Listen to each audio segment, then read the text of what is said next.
শুধু দর্শক শ্রোতা, এই মুহূর্তে যারা লাইভে আমার সাথে যোগ দিয়েছেন এবং এই ভিডিওটি ভবিষ্যতে দেখবেন এবং শেয়ার করবেন, তাদের সবার প্রতি রইল আমার সশ্রদ্ধ সালাম। আসসালামু আলাইকুম ওয়া রাহমাতুল্লাহি ওয়া বারাকাতুহু। এবং অন্য ধর্মাবলম্বী ভাই ও বোনেরা, আপনাদের প্রতিও রইল আমার আন্তরিক ভালোবাসা এবং দেশপ্রেমের শুভেচ্ছা। দর্শক শ্রোতা, আজকের ইম্পর্টেন্ট যে সাবজেক্টগুলো নিয়ে আমি কথা বলতে চাচ্ছি, মানুষ ভুল থেকে শিখে। কঠিন ভুলের মধ্যে থেকেও মানুষ বেশ কিছু একটা জিনিস শিখে বেরিয়ে আসে। আধুনিক যুগে আপনাদেরকে যদি আমি উদাহরণ দেই, আধুনিক যুগ বলতে কি আমার আর আপনার যুগকে আধুনিক যুগ আমরা বলতে পারি? ঠিক করে আজ থেকে 2008-9 যখন ওই যে গণতন্ত্র মঞ্চ শাহবাগী শুরু হয়, ওইখানে অনলাইনের একজন অ্যাক্টিভিস্ট, ওনার নাম পিনাকি ভট্টাচার্য, উনি জামাতরে জবাই করার জন্য এহেন কোনো কাজ নাই যেটা উনি করেন নাই। কিন্তু মানুষের ট্রান্সফরমেশন, তথ্য মানুষকে এত সামনে আগায়া দেয়, অনুভূতি মানুষকে এতটা সামনে আগায়া দেয়, লোকজন অবাক হইয়া দেখে যেই লোকটা জামাতে ইসলামের নেতাদেরকে ফাঁসি দেওয়ার জন্য উলঙ্গ হয়ে শাহবাগী মিছিল করেছে, ইমরান সরকারকে সরাইয়া সে ওই মঞ্চের প্রধান হইতে চাইছে, যেটা ছিল তার জীবনের চাওয়া পাওয়া। পরে ভারতের রয়ের হাত ধরে প্যারিস পর্যন্ত পৌঁছেছে। আজকে ওই পিনাকি ভট্টাচার্যের কথাগুলো দেখেন, সেটা কি জানেন? এখন আমি আর আপনি, আমাকে যদি আপনারা জিজ্ঞাসা করেন পিনাকি ভট্টাচার্যের কি আসলে পরিবর্তন হয়েছে? ভাইরে, একজন মানুষ যখন পরিবর্তন হয়, আমি বিষয়টাকে কিভাবে দেখব? একজন অন্য ধর্মাবলম্বী যখন ইসলাম ধর্মে রিভার্ট করে আসে, তার জন্য এটা বিশাল কঠিন একটা কিছু রে ভাই। আমরা সবাই ওই ব্যক্তিকে সন্দেহের চোখে দেখি। এখন পিনাকি ভট্টাচার্য তার সারা জীবনের কর্ম পিছনে যা করেছে এগুলো বাদ দিয়ে আজকে সে বলছে সে তার পিছনের ভুল সিদ্ধান্তগুলো, ভুল ইন্টারপ্রিটেশন, ভুল ইনফরমেশন, যেগুলোর উপরে উনি আস্থা রেখেছেন, ওখান থেকে উনি ট্রান্সফর্ম করেছেন, রিভার্ট করেছেন। তাহলে কি এটা বিশাল একটা শিক্ষা? আজকের পিনাকিকে নিয়ে কথা বলার জন্য আমি আসলে কথা বলছি না, আমি বিএনপির কথা বলছি। বিএনপি, আপনারা, আমি ঠান্ডা মাথায় বলি, বিএনপি যদি অ্যাক্টিভ থাকতো, বিএনপি যদি জিয়াউর রহমানের আদর্শে থাকতো, তাইলে হাসিনা 17 বছর বাংলাদেশ শাসন করে না, শাসনের নামে শোষণ করে না, বাংলাদেশে গুম হয় না, ধর্ষণ হয় না, খুন হয় না, ভারতের তাবেদাররা বাংলাদেশে এসে জোর করে করিডোর আদায় করে না, সুখরঞ্জন বালিকে বাংলাদেশ থেকে ভারতে গুম করা হয় না, আল্লামা দেলোয়ার হোসেন সাঈদীকে হত্যা করা হয় না। যদি বিএনপি জিয়াউর রহমানের আদর্শে ওটার উপরে দাঁড়িয়ে রাজনীতি করত, অ্যান্টাই ইন্ডিয়ান লিডার নামে পরিচিত লুৎফুজ্জামান বাবরকে একটু সামনে ঠেলে দিছে। পরিস্থিতি কি? বাবররে কইছে আইও, 2 দিন পরে আপনি ইদানিং দেখবেন স্বরাষ্ট্রমন্ত্রী আলতাফ চৌধুরী তারে আবার একটু সামনে দিছে, কারণ আলতাফ চৌধুরী ইদানিং বলা শুরু করছে বিএনপিতে সব রয়ের দালাল। বিএনপিতে যে রয়ের দালাল, এই কথা আমি চিল্লাইতেছি হাসিনা পতনের পরের থেকে, বিএনপির কানে যায় নাই। তারেক রহমান এখনো বিছানায় বালিশের বদলে হুমায়ুন কবিরের নিয়ে ঘুমাইতেছে, তারেক রহমান এখনো বিছানার মধ্যে সানি রেনিয়া ঘুমাইতেছে, আর স্বপ্নে দেখতেছে গিয়াসউদ্দিন আল মামুন, স্বপ্ন দেখতেছে মোসাদ্দেক হোসেন ফালু, গোরখোদ ক্যাম্পাস, আমির খসরু মাহমুদ, ইকবাল হোসেন টুকু, আব্দুল্লাহ আল মিন্টু, তাবিত আউয়াল, ইশরাক, সাদেক এদেরকে শক্ত দেখে। এই ভরাডুবি বিএনপি নেয়ার দরকার ছিল না, এই জাহান্নাম অবস্থা তাদের করার দরকার ছিল না, কিন্তু তারা করেছে। এখন আজকের বাবরকে যে সামনে দিচ্ছে, 2 দিন পরে আলতাফ চৌধুরী সামনে আসবে, 3 দিন পরে ইন্ডিয়ার বিরোধী কথা বলবে। সব হাসিনা ডক্টরিন, মুখে এক মনে আর এক, মুমে রাম রাম বগল মে ছুরি। আজকের এগুলি নিয়ে আমি কথা বলবো। আমার শ্রদ্ধেয় বড় ভাই, বিএনপির রাজনীতির শুরু থেকে যিনি মূল দলের সাথে জড়িত ছিলেন, ছাত্র সংগঠনের সাথে জড়িত ছিলেন, পেশায় উনি একজন চিকিৎসক, আমেরিকায় থাকেন, দেশের স্বার্থে যথেষ্ট আত্মত্যাগ উনি করেন, করছেন এবং করবেন। আজকে আমি কথা বলবো ডক্টর মুজিবুর রহমান মজুমদার ওনার সাথে। বিএনপির একজন ত্যাগী নেত্রী, বাংলাদেশে আন্দোলন করেছে, দৌড়ানি খাইছে, কিন্তু কোনোদিন মূল্যায়ন হয় নাই। অ্যাডভোকেট আনোয়ারা শিখা, আমি ওনার সাথে কথা বলবো। যে 10 ট্রাক অস্ত্র খালাস করেছে ভারতের বিচ্ছিন্নতাবাদীদের দেওয়ার জন্য, এবং বাবরের একটা নাম আছে যে সে অ্যান্টি ইন্ডিয়ান একজন নেতা এবং সে একজন প্রো বাংলাদেশি নেতা। এই প্রো বাংলাদেশি নেতাদের নিয়েই বিএনপির উচিত ছিল রাজনীতি করার, কিন্তু গত 1 বছরে তাকে টাচ করে নাই। এটা আপনার কাছে কি মনে হয়েছে? 1 বছরে তাকে আমি আসলে আমাদের বিএনপির ব্যাপারে কিছু গোড়ার কথা বলা উচিত। আমরা এই মুহূর্তে আমাদের শর্ট সাইডে চলবে না। আমরা বিএনপিতে কি, জিয়া রহমান কি চেয়েছেন, তাদের দর্শন কি, এবং এই যে বিএনপির প্রোগ্রেশনটা কেন আজকে এই অবস্থা দাঁড়ালো। আমি আপনার গত প্রোগ্রামে বলেছিলাম যে আমার খুব কষ্ট হচ্ছে, এবং আমি এর মধ্যে একটা টাইম টিভিতে একটা বক্তব্য দিয়েছিলাম যে ছাত্রদল থেকে আমি তৈরি হয়ে আসছি, সেই ছাত্রদল আজকে ডাকসুতে এবং জাকসুতে নানা জায়গাতে হেরে যাচ্ছে। এটা আমার কল্পনার বাইরে। তো এই আমি আপনাকে বলেছি যে এই জন্য কিন্তু আমি এককভাবে ছাত্রদলকে দোষী করব না।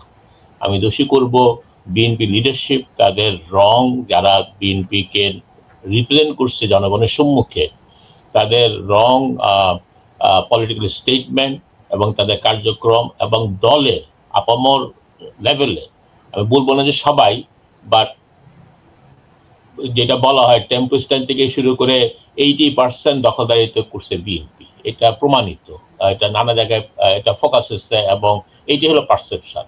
আর যেটা আমি বারবার বলে এসেছি যে বিএনপি ফেল করতেছে এই এত বড় একটা মুভমেন্ট যে বিপ্লব হয়ে গেল সেটার চেতনাকে ধারণ করার জন্য, বরং তারা 71-এর চেতনা, নানা ধরনের চেতনা ফিরে যেতে চাচ্ছে, এবং ওপেনলি তারা স্বৈরাচার আওয়ামী লীগকে এস্টাবলিশ করা, জাতীয় পার্টিকে এস্টাবলিশ করা, তারপর চুপ্পুকে না সরানো, ওয়াকারকে না সরানো, এগুলো অনেক কিছু জিনিস আছে যেগুলো জনগণের মতের বিরুদ্ধে, এই আন্দোলনের বিরুদ্ধে, এটার বিরুদ্ধে যায়। এবং এছাড়া বিএনপি যেসব মুখপাত্র, আপনার ফজলুল সাহেব থেকে শুরু করে যারাই কথা আগে দিয়েছে বিএনপি, আইদা তারা নিজেতেই গেছে অথবা বিএনপি তাদের পারমিট করছে তো গো দেয়া, তাদের কারণে অনেক ক্ষতি হচ্ছে। কিন্তু আমি ওই জায়গায় যাওয়ার আগে আমি আসলে এখন আমি যারা বিএনপি আমরা করি, যারা ছাত্রদল করছি, আমি জানি, বিশ্বাস করি এখনো, আমার সময় যারা করতে পারে, এখনো যারা করে, তারা মনে প্রাণে জিয়ার আদর্শকে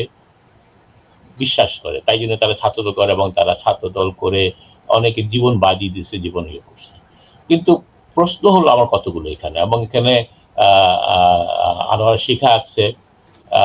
আমি বাংলাদেশের এবং বাংলাদেশের বাইরেও যারা একসময় বিএনপি করছে বা মনে প্রাণে বিএনপিকে সমর্থন করে, তাদেরকে উদ্দেশ্য করে কয়েকটা কথা বলতে যদি আমাকে 2 মিনিট সময় দেন। দেখেন, জিয়া রহমান আর আওয়ামী লীগের, শেখ মুজিব এবং আওয়ামী লীগের মেইন ডিফারেন্স কি তৈরি করছেন? উনি তৈরি করছেন যে আওয়ামী লীগ এবং তার সাথে যারা আছে তারা হলো প্রো ইন্ডিয়ান, প্রো রাশিয়ান একটা লবি মেনটেন করে চলে, এবং তাদের স্বার্থকে বাংলাদেশে, যেটা বাংলাদেশের সার্বভৌমত্বের বিরোধী ছিল। এবং জিয়া রহমান এই জায়গা থেকে সরে বাংলাদেশকে একটা স্বাধীন রাষ্ট্র হিসেবে মাথা উঁচু করে থাকার মতো মর্যাদায় নিয়ে আসছিলেন। এইটাই ওয়ান অফ দ্য রিজন ওনার মৃত্যুর কারণ এইটা, এবং এটার সাথে যে ভারত জড়িত ছিল এটা আমি আপনার কাছে বহুবার আপনার টকশোতে এসে বলেছি, এবং আপনাকে বলেছি মোকাররম হোসেন সাহেবের 57 পেজের কথা, এবং আমি আপনার টকশোতে ডিমান্ড করেছি যে মানে মৃত্যু যাতে বিচার করা হয়। এটা এখন আমি বিএনপির কাছ থেকে এটা পাই নাই, কিন্তু আমি একজন প্রাক্তন বিএনপি লিডার এবং একজন কর্মী হিসাবে আমার এটা দাবি চিরদিন থাকবে।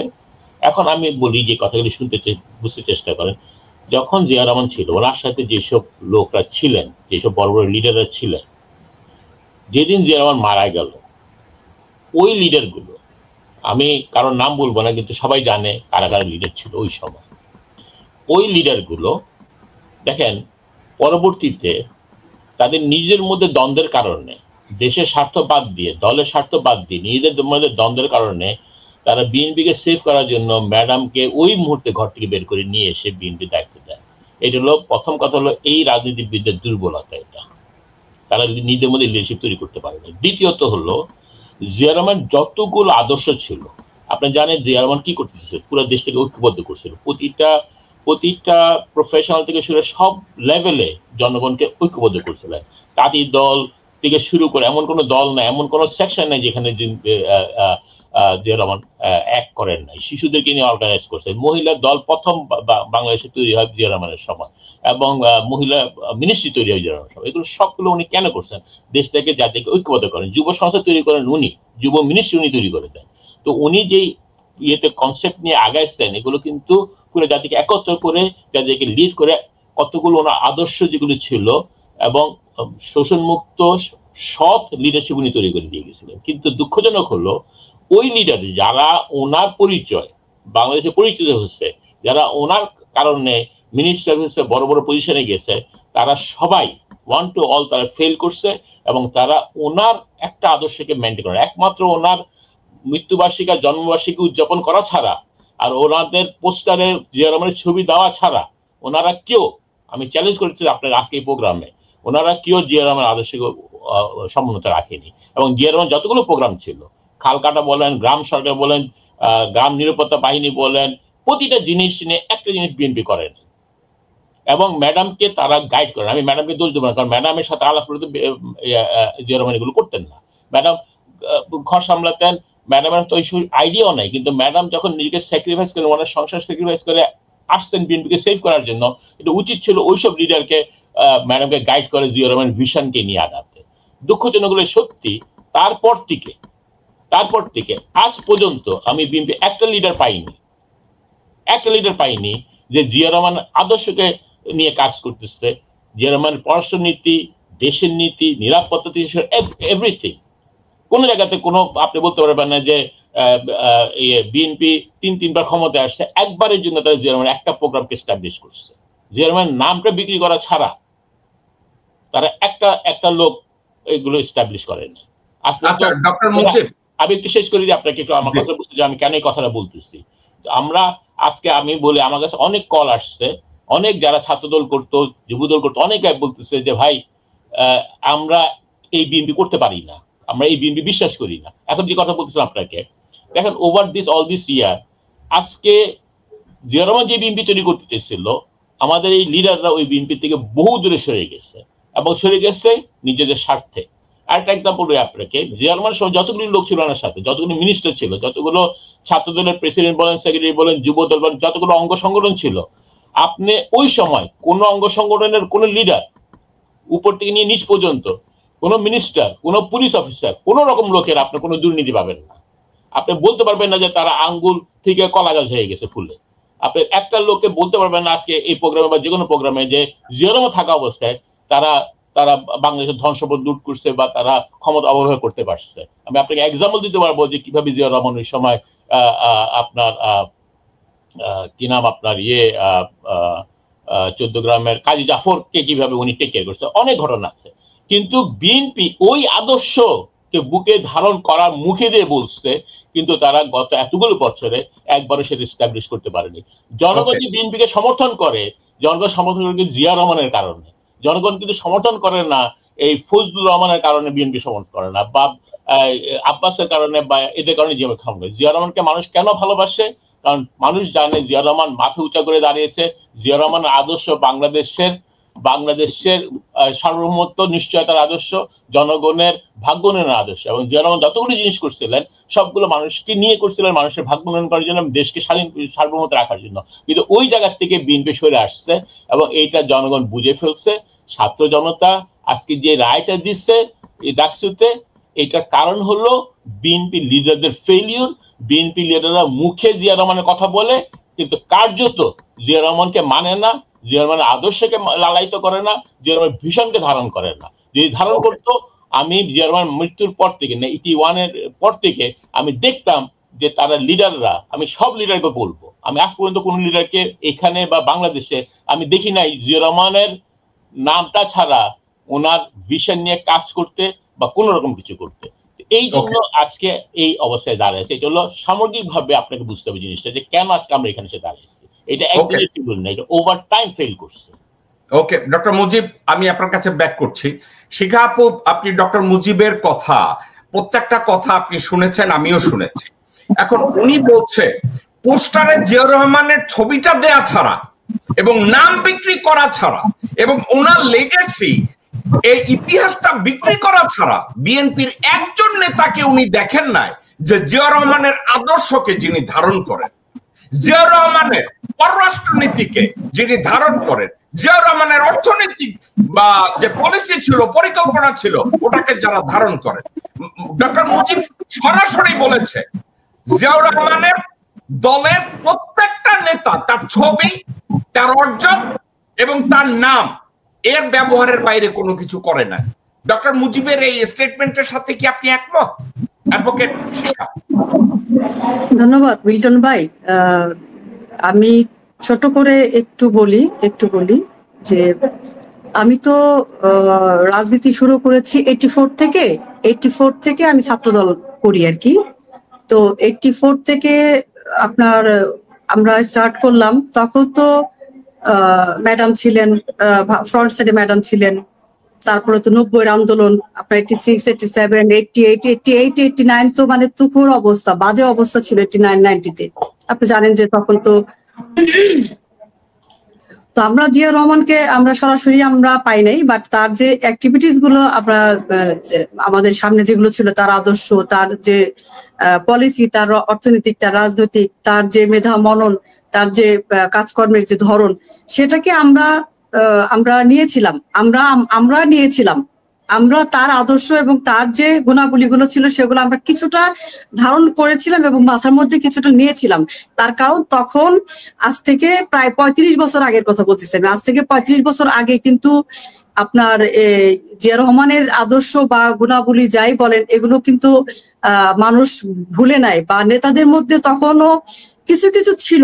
তখনও আমরা যে আপনার যারা সিনিয়র নেতৃবৃন্দ ছিল, যারা এখন মারা গেছেন বা একদমই ইনঅ্যাক্টিভ হয়ে গেছেন, তাদেরকে আমরা সামনে পেয়েছি, ম্যাডাম জিয়াকে আমরা সামনে পেয়েছি। এই জন্য জিয়া রহমানকে সরাসরি আমরা না পেলেও কিন্তু তার যে বৈশিষ্ট্য, তার যে গুণাবলী, তার যে নীতিমালা, তার যে দেশের পরিচালনার যে গঠন কাঠামো, সেগুলো আমরা ধারণ করেছিলাম, পেয়েছিলাম।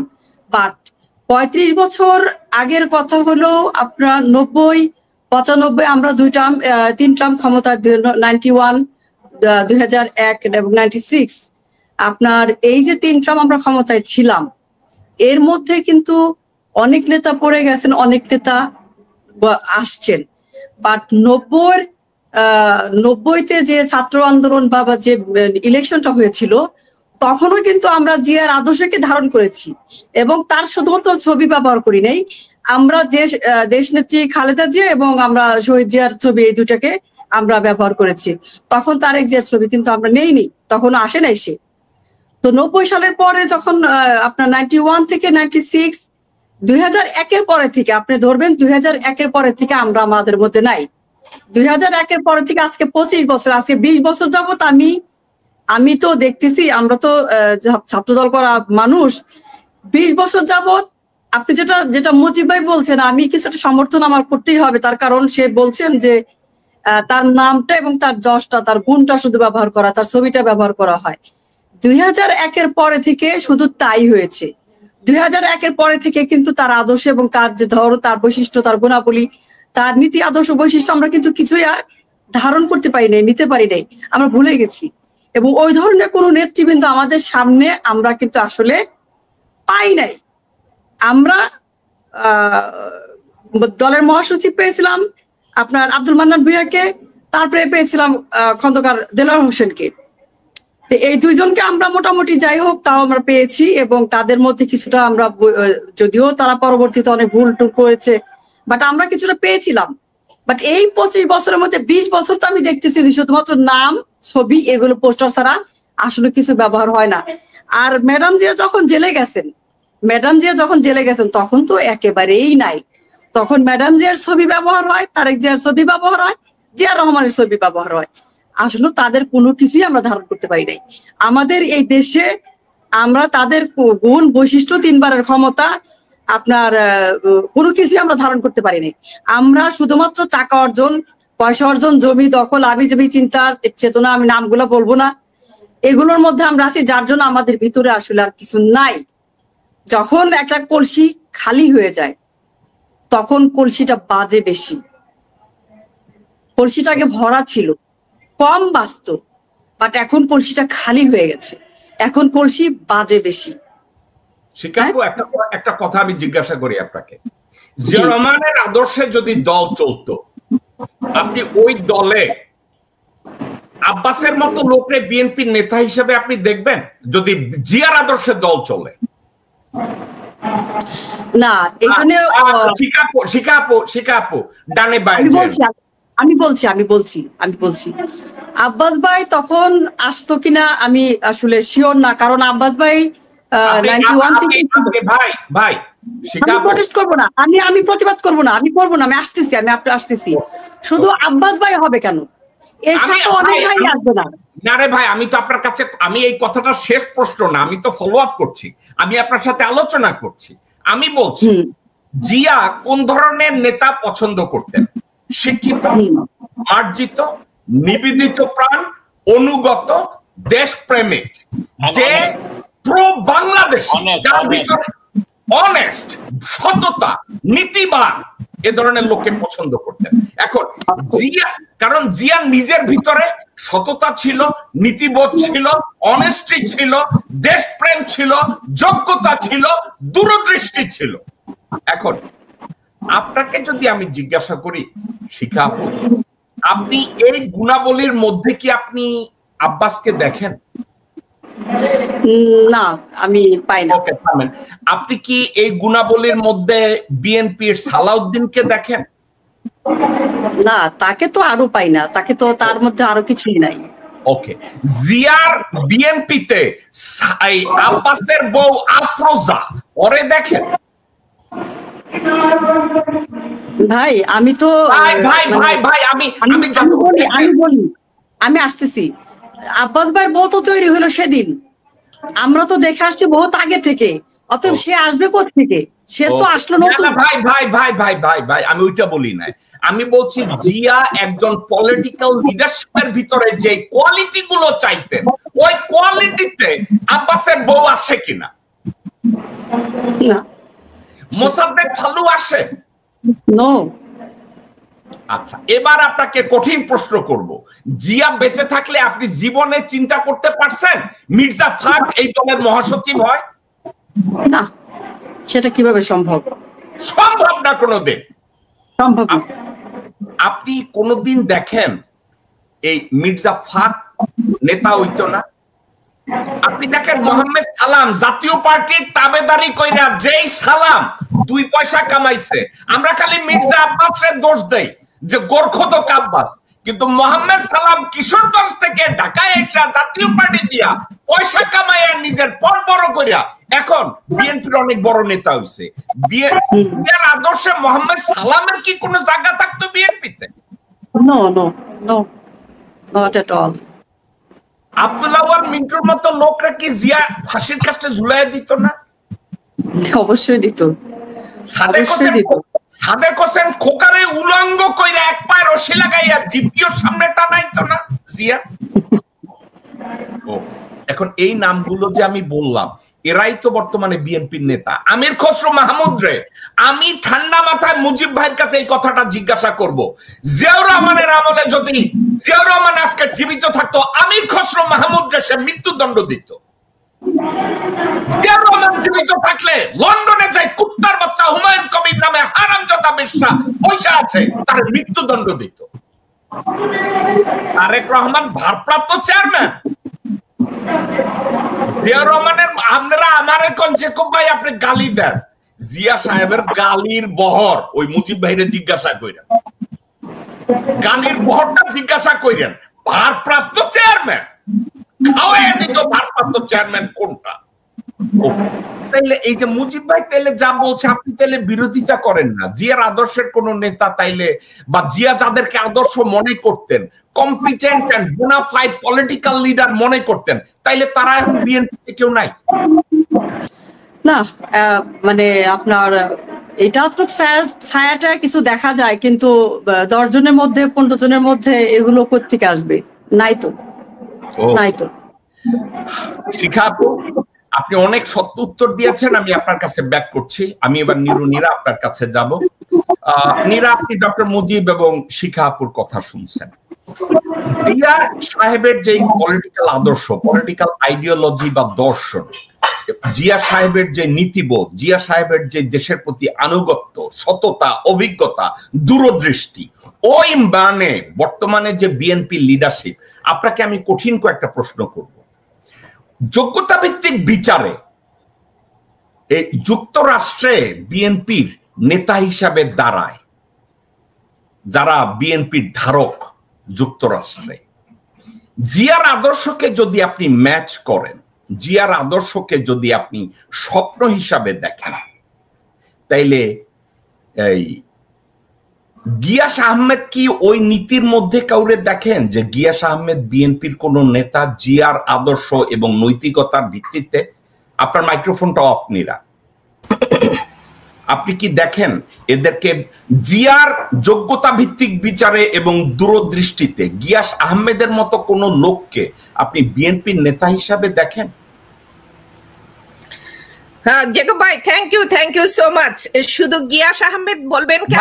ভাই নীরা, আপনি বক্তৃতা দেওয়ার আগে আপনি আমার প্রশ্নগুলোর উত্তর দিলে আমি ছেড়ে দেবো, আপনি বললেন। না না, আপনি যেটা বলতেছেন, না ইয়েস নো ভেরি গুড বললে হবে না তো নীরা, এটা তো এক কথাই আসে, শুধু গিয়াস আহমেদ একা আসবে।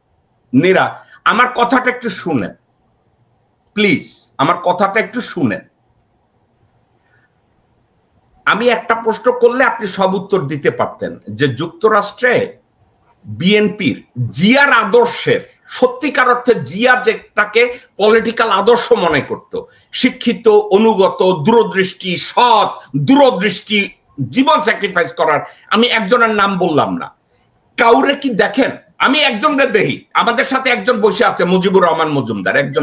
এই তো গোড়াঘাটে আসছেন, আমি এই জায়গাটাই যেতে চাচ্ছিলাম। আপনি একজনকেও খুঁজে পাবেন না ইউএস এর মাটিতে, একজনকে খুঁজে পাবেন না যারা এখন যতই লিডারশিপ তারা মানে বলে না কেন, আর লিডার সামনে আগে এসে তারা দাবি করে তারা লিডার, তারা এর যোগ্যই না, লিডার হওয়ার যোগ্যই না। লিডার তো অনেক পরের কথা। এরা জিয়ার যে আদর্শে বিশ্বাসী তাতে কর্মী হওয়ারও যোগ্য না, এই নীতিবোধটুকু তাদের ভিতরে নাই, এবং তারা লিডার দাবি করে। একজন লিডার হইতে হলে যে কি দরকার সেটা তো তাদের ভিতরে নাই। শুধু পলিটিক্স, এই যে রাজনীতি আমাদের দেশের ব্যাখ্যায় বাংলাদেশে বলেন আর এখানেই বলেন না কেন, সব সেম ওয়েতে চলছে। কারণ আগের ওই যে আগা যেদিকে যায় গোড়া তো সেদিকেই যাবে, লতাটা তো ওইভাবে পাচাই যায়। আর আপনি লিডারশিপের কথা বলবেন, আমরা যারা জিয়ার আদর্শে বিশ্বাসী তারাই কিন্তু পিছনে পড়ে আছি। আমাদের কিন্তু ওই যখন কাজ হয় আমরা মন উজাড় করে দিয়ে করতে চাই, কিন্তু আমাকে তো সেই সুযোগই দেওয়া হয় না, আমরা তো ওই সুযোগই পাই না কিছু করার। কিন্তু সামনে যারা আছে এরাই হলো মূল আগাছা, এই আগাছাগুলোকে আমরা ক্লিন করতে পারছি না, যার কারণে আজকে আমাদের দেশের লিডারশিপের এই অবস্থা। কারণ আপনি একটু কম্পেয়ার করে দেখেন না, 90-এর আন্দোলনটা ছিল কিন্তু প্রকৃত অর্থে গণতন্ত্রের একটা আন্দোলন ছিল 90-এর আন্দোলন। এই 90-এর আন্দোলনের মধ্যে দিয়ে বিএনপি কিন্তু প্রকৃত গণতন্ত্রের মাধ্যমে কিন্তু 90-তে আসছে বিএনপি।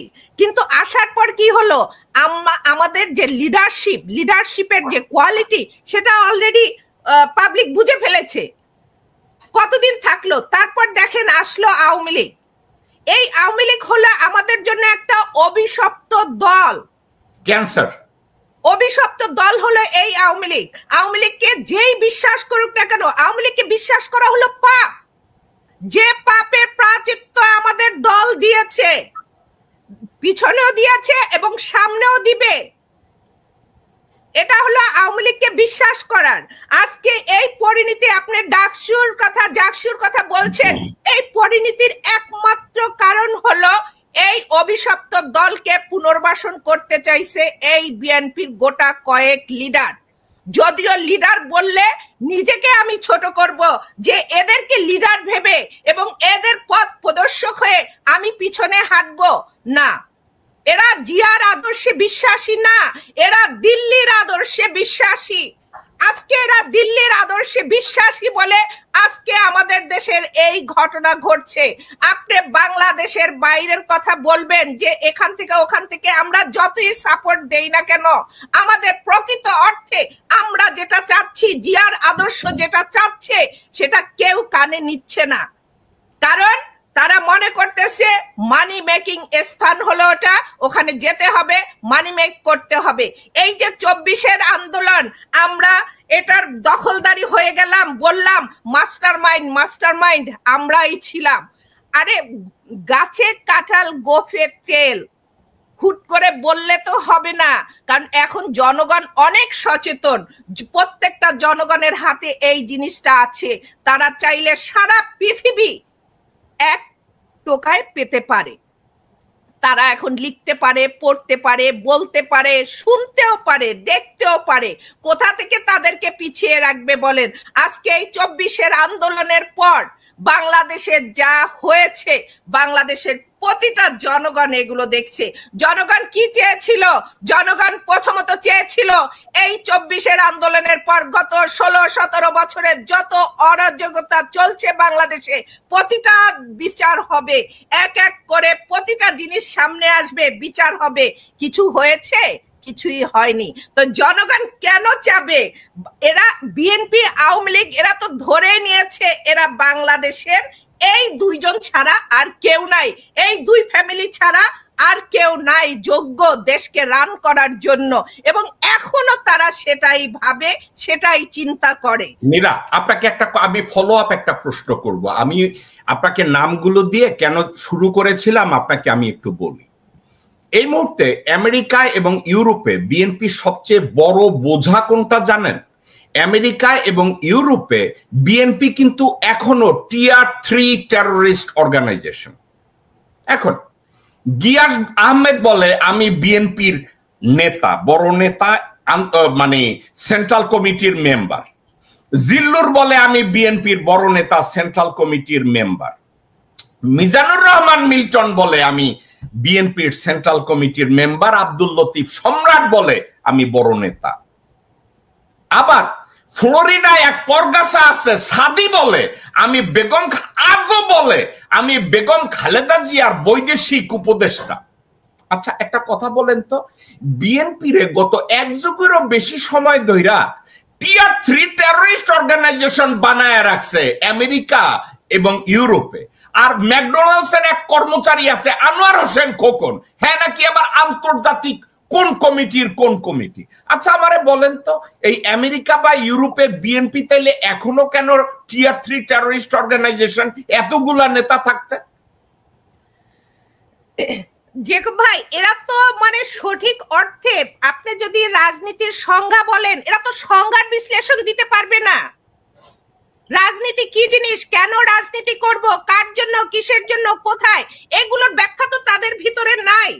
কি করে তাদেরকে এদের যদি একটা লাইন যদি লিখতে দেন, এখানে শুধু আমেরিকাতে না সারা ওয়ার্ল্ডে বলেন না কেন যে বিএনপির যত নেতা কর্মী আছে তারা একটা লাইন লেখুক পাবলিক অফিসিয়ালদের কাছে, এদের দাঁত ভেঙে যায় কথা বলতে। এরা লিখবে কি? এরা ট্রান্সলেট করে ওয়ার্ড বাই ওয়ার্ড তো লিখতে পারবে না। এখন ট্রান্সলেশনের যুগ, একটা ভাষা তারা, একটা ল্যাঙ্গুয়েজ দিয়ে একটা সেন্টেন্স তারা তৈরি করতে পারে না, এবং তারা বিশাল নেতা হয়ে বসে আছে। এই কথাগুলো বললে পিছনে তারা কথা বলে, এই কথাগুলো তাদেরকে আলোচনা করা যায় না, সমালোচনা করা যায় না। এদের যে যোগ্যতার মাপকাঠি কোন জায়গায়, এদের যে কি যোগ্যতায় যোগ্য তারা, এই যে কথায় কথায় বলেন না যে এরা তো ডক্টরেট কেনা পার্টি, শুধু আওয়ামী লীগ কেন, আজকে আওয়ামী লীগ এত জঘন্য একটা দল কিসের জন্য? প্রকৃত শিক্ষায় তারা শিক্ষিত না, এরা কি করে বুঝবে? আচ্ছা নীরা, এটা যদি হয় তাহলে এরা নেতা হইলো কি কইরা? এদেরকে এরা কি ওই যে এরা বলে নীরা এরা বলে আমরা ভাইয়ার সাথে দেখা করতে যাই এবং এনভেলপ এক্সচেঞ্জ করে। এরা তো ভাইয়া ব্যবসা করে, আমি তো ওই জায়গায় আসতেছিলাম। এটা তো হলো ভাইয়া ব্যবসা, এবং এই ভাইয়া ব্যবসার কাছে একটা প্রস্তাব পাঠিয়েছিলাম, কারণ এই ভাইয়া ব্যবসা তো সরাসরি ওই পর্যন্ত যেতে পারে না, এ তো পথে ঘাটে ড্রিল হয়ে বিভিন্ন জায়গায় বিভিন্ন নেতা তৈরি হয়। এখান থেকে আমি একটা ফাইল ধরাই দেই, ওই ফাইলটা যে ধরে সেই ওই ফাইলের মালিক হয়ে যায়, সে ওই ফাইলের হয়ে যায়। এই যে টিয়ার 3 টেররিস্ট অর্গানাইজেশন বিএনপি কে করা হয়েছে, আমরা একটা ল ফার্ম রান করি বলে আজকে আমরা এটা পুঙ্খানুপুঙ্খ রূপে মানে জানি, বুঝতে পারি, এবং এটা ফিগার আউট করতে পারছি সমস্যাটা কোন জায়গা। আজকে এই সমস্যাটা কোন জায়গায়, এটা তো আমাদের দল মেইন যে জায়গা ওখানে পৌঁছলে তো তারা এটা নিয়ে কোনো কথা বলবে না, এটা নিয়ে কোনো কথা তারা বলবে না। কিন্তু নীরা, আপনাকে তো এটার ফাইল তৈরি করে আপনার হাতে দেওয়া হয়েছিল, আপনি তো দিছিলেন কারোর জন্য, রাইট? এই ফাইলটা এমন একজন তার উপদেষ্টার কাছে দেওয়া হয়েছে এবং সে বলেছে এই ফাইল ভাইয়ার কাছে পৌঁছেছে, কিন্তু ভাইয়ার কার্যক্রম দেখে, আলোচনা সমালোচনা দেখে এখন আমি বিশ্বাস করি 100% ওই ফাইল জায়গা মতো যায়নি। কেন যায়নি? যেমন এর পরেও বিভিন্ন ওয়েতে আমি একটা প্রস্তাব পাঠিয়েছিলাম যে দেখেন আমাদের শত্রুকে আমরা ফিগার আউট করতে পারছি, ওকে ঠিক আছে, এক গ্রুপ তেল দিবেন আরেক গ্রুপ গাছ কাটবে, ঠিক আছে আমরা তাহলে গাছই কাটি, আপনারা গাছের উপরে পানি ঢালেন, কোনো অসুবিধা নাই। তার পরবর্তী যতবার বিএনপি সরকার আসছে শুধু আমি বলে গেলাম, চিল্লাই দিলাম যে আমি জিয়া রহমানের ভিশন ইয়ে করি, কিন্তু আমি যখন এক্সিকিউট করতে গেলাম আমি জিয়া রহমান একটা কিছুই করলাম না, ওইটা হলো হিপোক্রেসি। সুতরাং আমি শুধু বলবো, এই কথা বলবো যে সবাইকে আমাদেরকে এটা অ্যাকসেপ্ট করতে হবে, it's not only vision that we support his কর্মসূচি, যে কর্মসূচি উনি এগুলো করছিলেন আমরা সেই জায়গায় করি নাই। এবং আমি এই জন্য সত্যিকার অর্থ আবারও বলবো, সবাইকে পরিষ্কারভাবে জানিয়ে দিই, এই জন্য আমি বেগম জিয়াকে দোষ দিব না, তারেক রহমানকে দোষ দিব না, আমি দোষ দেবো বিএনপির সিনিয়র লিডাররা যারা জিয়ার রহমানের সাথে ওতপ্রোতভাবে কাজ করছেন, যারা ওনার ক্লাস অ্যাটেন্ড করছেন, যারা ওনার সাথে ক্লাস অ্যাটেন্ড করে পরীক্ষা পাস করছেন, কারণ উনি পরীক্ষা নিতেন, যাদের সাথে উনি বসে ঘন্টা পর ঘন্টা এগুলো তৈরি করছেন, ওই লোকগুলো কেন ওই সময় বিএনপিকে রাইট গাইডেন্স দিল না, ম্যাডামকে রাইট গাইডেন্স দিল না, এবং তারেক রহমানকে সেই জায়গাটা উন্নতি করলো না। আমি তারেক রহমানের সাথে আমার জীবনে 2বার দেখা হচ্ছে লন্ডনে। আমি একটু একটা ইয়ে বলি তাহলে আপনি বুঝবেন। প্রথমবার যখন আমার দেখা হয়, আমি হি টকস ভেরি নাইস, আমি আপনাকে বলে দিই, আপনি anybody will be impressed when they talk to him 1-to-1। আমি ওনাকে বলছিলাম জিয়া রহমান, আমার ফিলিংস, আমি জিয়া রহমানকে কিভাবে দেখি এবং হুই জিয়া রহমান। দেখেন আমি ওনাকে এইভাবে শুরু করছিলাম, পৃথিবীতে আল্লাহ তাআলা কিছু কিছু মানুষকে হিস্ট্রিক্যালি ইম্পর্টেন্স দেয় এবং একটা জাতি বা একটা দেশের বা সমগ্র বিশ্বের কিছু করার জন্য একটা দায়িত্ব দিয়ে দেন। যেমন মাও সেতুং, লেনিন বলেন, হোচিমিন বলেন, ডিগল বলেন, এভাবে আমি মনে অনেকে বলছি যে তারা তাদের দেশ, তাদের সমাজকে পরিবর্তন করছে। জিয়া রহমান 3বার আল্লাহ তাআলা 3টা চ্যালেঞ্জ ওনাকে দিচ্ছেন এবং উনি 3টে চ্যালেঞ্জে উন্নত হয়েছেন। কেমন? 65-এর ওয়ারে যখন পাকিস্তান আর্মি ইন্ডিয়ান আর্মির কাছে হেরে যাচ্ছে, লাহোর দখল হয়ে যাবে, সেই জায়গাতে একটা ছোট্ট ইস্ট বেঙ্গল রেজিমেন্ট মাত্র মেজর হয়েছেন, উনি ওই ইস্ট বেঙ্গল রেজিমেন্ট নিয়ে ইন্ডিয়াকে ওখানে আটকিয়ে দিয়েছেন, এবং যার কারণে ইস্ট বেঙ্গল রেজিমেন্ট 65-এর ওয়ারে সবচেয়ে বেশি অ্যাওয়ার্ড পেয়েছে এবং জিয়া রহমান হাইয়েস্ট অ্যাওয়ার্ড পেয়েছে হেলালে জুরাত ওই যুদ্ধের জন্য। এবং ইন্ডিয়া জানে এই হলো জিয়া রহমান। ইন্ডিয়া তখন থেকে জিয়া রহমানকে হিট করে। 2 নম্বর, ওনাকে কবে আবার ইয়ে গেছে স্বাধীনতার যুদ্ধ, যেখানে শেখ মুজিবুর রহমান, যাকে আমি বলি যে নাম্বার 1 সবার প্রথম রাজাকার, যিনি পাকিস্তান আর্মির সাথে ষড়যন্ত্র করে দেশের জনগণকে একটা ক্রাইসিসের মধ্যে রেখে আত্মসমর্পণের নাটক রচনা করে পাকিস্তান চলে গেছেন। ওই সময় এই দ্বিধাগ্রস্ত জাতি, উদ্দেশ্যবিহীন জাতি, যেই জাতি উন্মুখ হয়ে আসছে স্বাধীনতা যুদ্ধ করার জন্য, সেই জাতিকে তখন লিড দিচ্ছেন কে? জিয়া রহমান। এটা আরেকটা পরীক্ষা, এটা আল্লাহ তাআলা তাকি দিয়ে করিয়েছেন। তৃতীয়ত, যখন ভারতীয় কনস্পিরেসি, ভারতীয় ষড়যন্ত্র বাংলাদেশের সেনাবাহিনীকে ধ্বংস করে দেশটাকে আবার দখল করার জন্য চেষ্টা করছে, 7 নভেম্বরে উনি আবার আবির্ভূত হয়েছেন, হয়ে এই দেশটাকে আবার রক্ষা করছেন। This is Zia Rahman, this is Zia Rahman. তো জিয়া রহমানকে দেখেন, আরেকটা জিনিস আপনি বুঝবেন যে আল্লাহ কিভাবে জিয়া রহমানকে ভালোবাসেন। আরেকটা এক্সাম্পল বলি আপনাকে। শেখ মুজিব তো no doubt about one of the most popular political leader in Bangladesh history. ওনাকে যখন মারা হয়, ওনাকে মারা হয়েছে কোথায়? ঢাকা শহরে। ওনার কবর হয়েছে কোথায়? ঢাকা শহরে হয়েছে ওনার কবর? হয় নাই, হয়েছে টুঙ্গিপাড়া। এবং 11 জন না 12 জন তার জানাজা নামাজ পড়তে পারছে। জিয়া রহমানকে মারা হয়েছে কিন্তু ঢাকা শহরে না, ওনাকে মারা হয়েছে চিটাগংয়ে। কিন্তু দেখেন ওনাকে বাংলাদেশে আল্লাহ তাআলার কি ভালোবাসা ওনার প্রতি। বাংলাদেশ সবচেয়ে ইম্পর্টেন্ট, সবচেয়ে সুন্দর যে জায়গাটা বাংলাদেশে, সেই জায়গায় ওনার কবর হয়েছে। এই চেয়ে সুন্দর জায়গা বাংলাদেশের কোনো জায়গায় নাই। উনি গণতন্ত্র আনছেন, গণতন্ত্রের প্রতীক। গণতন্ত্রের প্রতীক হলো কি? সংসদ। সংসদের সামনে একটা সুন্দর রকেটের মতো, আপনি যদি ডিজাইনটা দেখেন গণতন্ত্র আপনার সংসদের, এটা হলো একটা বড় নেকলেস, সামনে রকেটের মতো। ওনার কবরটা ওখানে, ওনার মাজারটা ওখানে, এবং সেইখানে তাকে সমাধি দেওয়া হয়েছে। এবং কোটি কোটি লোক, বিশ্বের ওয়ান অফ দ্য লার্জেস্ট জানাজা হয়েছে তার ভালোবাসা। এগুলো আমি নিজ চোখে দেখে এগুলো। তো আল্লাহ তাআলা এই লোকটা এইভাবে সম্মানিত করছেন। থার্ড আসি একটা কথা বলি, যে অনেকে আপনারা ইয়ে করবেন না। ওই সময়, এখন অনেক কিছু হয়তো চেঞ্জ হতে পারে, ওই সময় মানুষ জিয়া রহমানের কবরকে কি বলতো? জিয়ার মাজার বলতো। শেখ মুজিবের কবরকে কোনদিন শেখ মুজিবের মাজার বলে না। মাজার হয় কার? ওলি আল্লাহ। যেখানে ওলি আল্লাহ সেখানে মাজার হয়। জিয়া রহমান ছিল আল্লাহর কাছে একটা ওলি আল্লাহর মতো, এত সৎ, এত অনেস্ট এবং নামাজি লোক। সেই রেসপেক্ট আল্লাহ দিচ্ছে। আমি এই কথাগুলো আমি তারেক রহমানকে বলেছি, সামনাসামনি বলেছি কথাগুলো। আমি বলেছি আপনি কিন্তু তার সন্তান, অনেক বড় দায়িত্ব আপনার। আমি যে কথাটা শুরু করছিলাম, যে এই লোকের আদর্শ, এই লোকের যে কর্মসূচি, এগুলোর থেকে যারা বিএনপি করছে, বড় বড় লিডার এখন পর্যন্ত, তারা পদ থেকে সরে আসছে। শুধু তার নাম, তার ছবি ব্যবহার করা ছাড়া এই বিএনপি আর কিছু করেনি। যার কারণে আজকে এই বিএনপিকে নিয়ে আমাদের কথা বলতে হচ্ছে। এই বিএনপি আজকে এই ঢাকা ইউনিভার্সিটিতে ডাকসুতে হেরে যাচ্ছে, যেখানে আমি গত একটা টকশোতে বলেছিলাম, যেখানে আপনার সরকারি দল থাকা অবস্থায় ছাত্রদল জিতছে, পপুলার ছিল, মোস্ট পপুলার দল ছিল, এবং মেয়েদের ভোটে জিতছে। যেখানে ছাত্র ইউনিয়ন ছিল মেয়েদের মধ্যে সবচেয়ে বেশি পপুলার। দেখেন, আমি একসময় ছাত্র ইউনিয়ন করতাম, 1970 থেকে 74 পর্যন্ত আমি ছাত্র ইউনিয়ন করছি। যেদিনকে ছাত্র ইউনিয়ন এবং ন্যাপ, কমিউনিস্ট পার্টি বাকশালে জয়েন করছি, আমি ছাত্র ইউনিয়ন খোদা হাফিজ দিয়ে দিচ্ছি। আমি এরপর কোনোদিন ছাত্র ইউনিয়ন করিনি।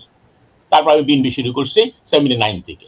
কিন্তু কথা হলো যে দেখেন, আমাদেরকে বিএনপিকে আজকে হাজার হাজার নেতাকর্মীরা বসে আছে, বিএনপিকে জিয়া রহমান বিএনপি দেখতে চায়। তারা এখন যারা বিএনপিতে লিডারশিপ দিচ্ছে, তাদেরকে আমি নিজেও দেখেছি। যেমন আব্বাস ভাই আপনার ছিল, যুব দলের সেন্ট্রাল ভাইস প্রেসিডেন্ট ছিল, হারিস ভাইস প্রেসিডেন্ট ছিল।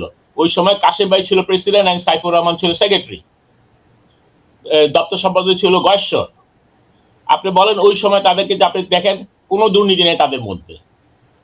সাইফুর ভাইয়ের এগেনস্ট আপনি একটা দুর্নীতি পাবেন না, উনি রাতারাতি কোটিপতি হয় নাই। কাশেম ভাই কোটিপতি হয় নাই জিয়া রহমানের সময়। কিন্তু আজকে এগুলো কি করে হলো? তার মানে আপনারা যারা এতদিন বিএনপিকে লিড করছেন, তারা জিয়া রহমানের আদর্শ থেকে সরে আসছেন, এবং জিয়া রহমান একটা কর্মসূচি করেন নাই। বাংলাদেশের জনগণ জিয়া রহমানকে এখনো ভালোবাসে, তার কর্মসূচিকে ভালোবাসে। বিএনপি যদি ওই জায়গায় না যায়, আমি আবারও বলতেছি, যেভাবে মুসলিম লীগ শেষ হয়ে গেছে, যেভাবে ন্যাপ, কমিউনিস্ট পার্টি, ছাত্র ইউনিয়ন শেষ হয়ে গেছে বাংলাদেশ ইতিহাস থেকে, যেভাবে জাসদ শেষ হয়ে গেছে, যেভাবে আওয়ামী লীগ শেষ হয়ে যাচ্ছে, যেভাবে জাতীয় পার্টি শেষ হয়ে যাবে, বিএনপি শেষ হয়ে যাবে। মুজিব ভাই, আপনাকে আমি বিএনপির বর্তমান মহাসচিবের একটা বক্তব্য শোনাইতে চাই। এতক্ষণে আপনি যার কথা বললেন, যেটাকে আমাদের এই স্ক্রিনে আমরা 4 জন ধারণ করি, দেশের মানুষ ধারণ করে, যে জিয়া কি ছিলেন, এই জিয়া সম্পর্কে দলের মহাসচিব কি বলে শুনেন। যে শহীদ হোসেন জিয়া রহমানের মৃত্যু যদি 1981 সালের মে মাসে না হয়ে যদি 2015 সালে হতো, তাহলে এই বাংলাদেশের ভাগ্যে কি করতো আমি জানি না। তবে সম্ভবত সেটা লাইবেরিয়া অথবা আফগানিস্তানের মতো একটা ব্যর্থ রাষ্ট্রে পরিণত হতো। আমি এখানে কিছু বলতে চাই। জি বলেন। আমি সরাসরি বলতে চাই, মির্জা ফখরুল হক মানুষ হিসেবে আমার সাথে কয়েকবার কথা হচ্ছে, ভালো মানুষ। আমি এটা আমার সাথে ব্যক্তিগতভাবে কোনো জ্ঞান না, কিন্তু উনি জিয়া রহমান যে কি ছিলেন এবং ওনার কর্মসূচি কি ছিল এবং কিভাবে দেশটাকে উনি কোন জায়গায় 3.5 বছরে বটমলেস বাস্কেট থেকে যে জায়গায় উনি নিয়ে আসছিলেন দেশটাকে, এবং পৃথিবীর বুকে বাংলাদেশকে যে জায়গায় উনি নিয়ে গেছেন 3.5 বছরে, সেইটা উনি মির্জা ফখরুল হক এটা রিয়েলাইজ করেন নাই। মির্জা ফখরুল ওই সময় কি ছিলেন আমি আপনাকে বলি। আমার যতটুকু মনে পড়ে, 80 বারই বা কারো এপিএস হিসেবে কাজ করতেন ওই সময়। উনি যতটুকু মনে পড়ে কোন একটা মিনিস্টারের, জিয়া রহমান আন্ডারে মিনিস্টারের উনি এপিএস ছিলেন ওই সময়। আমি ওনাকে রাজনৈতিক অঙ্গনে দেখি নাই, হয়তো উনি রাজনীতি করতেন, বিএনপির ঘরানার লোক হবেন, কিন্তু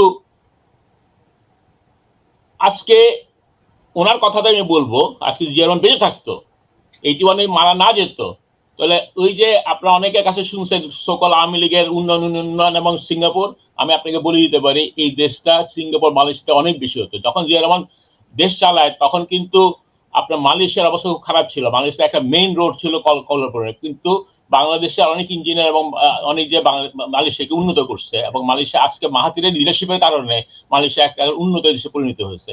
জিয়া রহমান থাকলে আমি আপনাকে চ্যালেঞ্জ দিয়ে বলতে পারি, এবং আমি মির্জা ফখরুলকে বুঝিয়ে দিতে পারবো, এবং যারা আজকে বিএনপি করে তারা সবাইকে বুঝিয়ে দিতে পারবো, জিয়া রহমান বেঁচে থাকতো তাহলে জিয়া রহমান বহু আগে, মালয়েশিয়ার বহু আগে, সিঙ্গাপুরের বহু আগে বাংলাদেশকে এমন একটা উন্নতিতে নিয়ে যেত যেটা পুরো পৃথিবী ঈর্ষা করতো, এবং সেইটা করতো জিয়া রহমান লিডারশিপ, তার অনেস্টি আর তার কর্মদক্ষতা এবং তার ভিশন দিয়ে। যেটা দুঃখজনক হলো তার পার্টির সেক্রেটারি ফেল টু আন্ডারস্ট্যান্ড, উনি এটা রিয়ালাইজ করতে পারেন না, এবং এই রিয়ালাইজ না করার কারণে এই ধরনের একটা অসঙ্গত, একটা খুবই জঘন্য উক্তি উনি করেছেন, যেটা আমি বিএনপির একজন একনিষ্ঠ কর্মী হিসাবে, জিয়া সৈনিক হিসাবে এটা আমি সম্পূর্ণভাবে রিজেক্ট করলাম। ওকে ডক্টর মুজিব, আমি আপনার কাছে আসছি। শিখাপু, মির্জা ফখরুলের উক্তিটাও শুনেছেন, আর মুজিব ভাই এতক্ষণ যা বলেছে আপনি তাও শুনেছেন। এখন একটা কথা আমি বলি, হঠাৎ করে মির্জা লুৎফুজ্জামান বাবর বলে বসলেন যে এস আলমের সাথে দিল্লিতে হাসিনার বৈঠক হয়েছে। এখন একটা কথা, বিএনপির নেতা সালাউদ্দিন ভারতে গেছে এস আলমের পয়সায়, এবং ভারতে গিয়ে বিএনপির এই শাওয়া যে বাড়িটা ছিল, ওই বাড়িটা একটা বাংলো, ওই বাংলোটার মালিকও এস আলম, তারা দেখাশোনা করছে এস আলমের বৃদ্ধ কাজের লোকজনরা।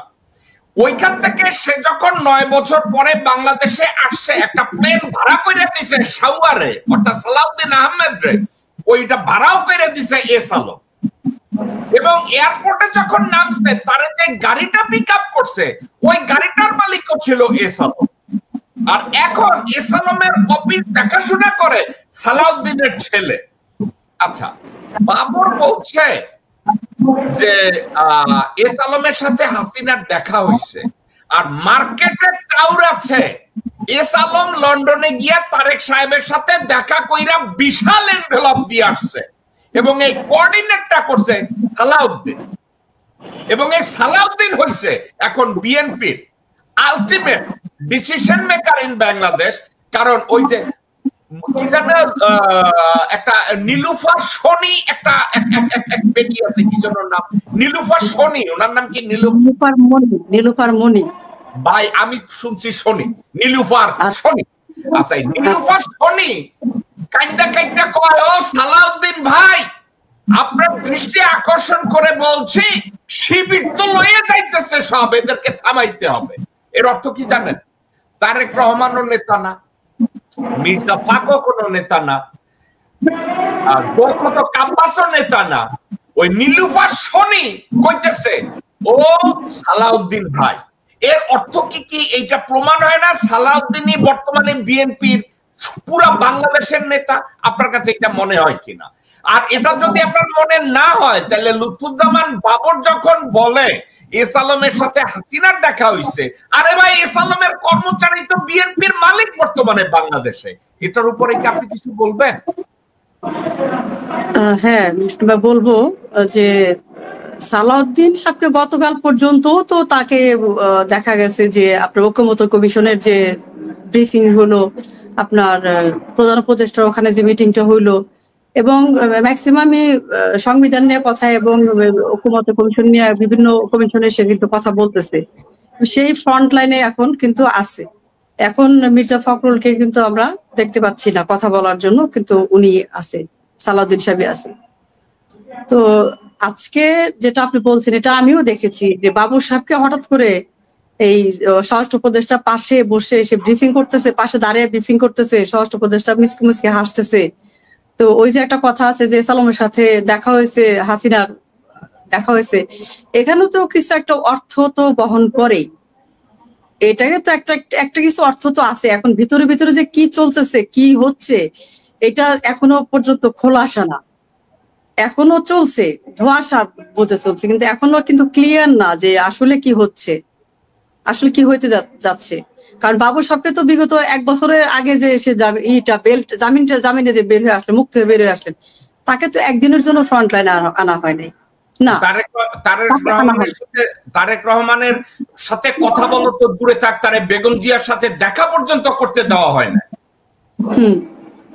হঠাৎ করে তাকে ওখানে নিয়ে আসা কি ড্রামা শুরু হয়েছে? হাসিনা যেভাবে বলছে যে ইলেকশনের আগে মাথায় টুপি, হ্যাঁ ইলেকশনের আগে মাথায় টুপি, হাতে ইলেকশনের আগে মাথায় হেজাব, হাতে দোসবি, এইরকম একটা কিছু আর কি হয়েছে। তো এখন এটা দিয়ে কত দূর যে যাবে, এটা দিয়ে কতটুকু আমরা যেতে পারবো বা আমরা কতটুকু গন্তব্যে পৌঁছতে পারবো, এটা আনসার্টেন একটা প্রশ্ন থেকে যায়। কারণ বিগত ডাকসুতে এবং জাকসুতে যে ঘটনাটা হয়েছে ভাই, যে ঘটনাটা ডাকসুতে ঘটে গেছে এবং এইটার ধারাবাহিকতায় যে 25টার মধ্যে 21টা যে শিবির পাইছে এবং পরে ভিপিতে আবার ভিপিতে যে কাণ্ডটা ঘটাইছে, সেটাও তো একটা বিশাল একটা অর্থ বহন করে।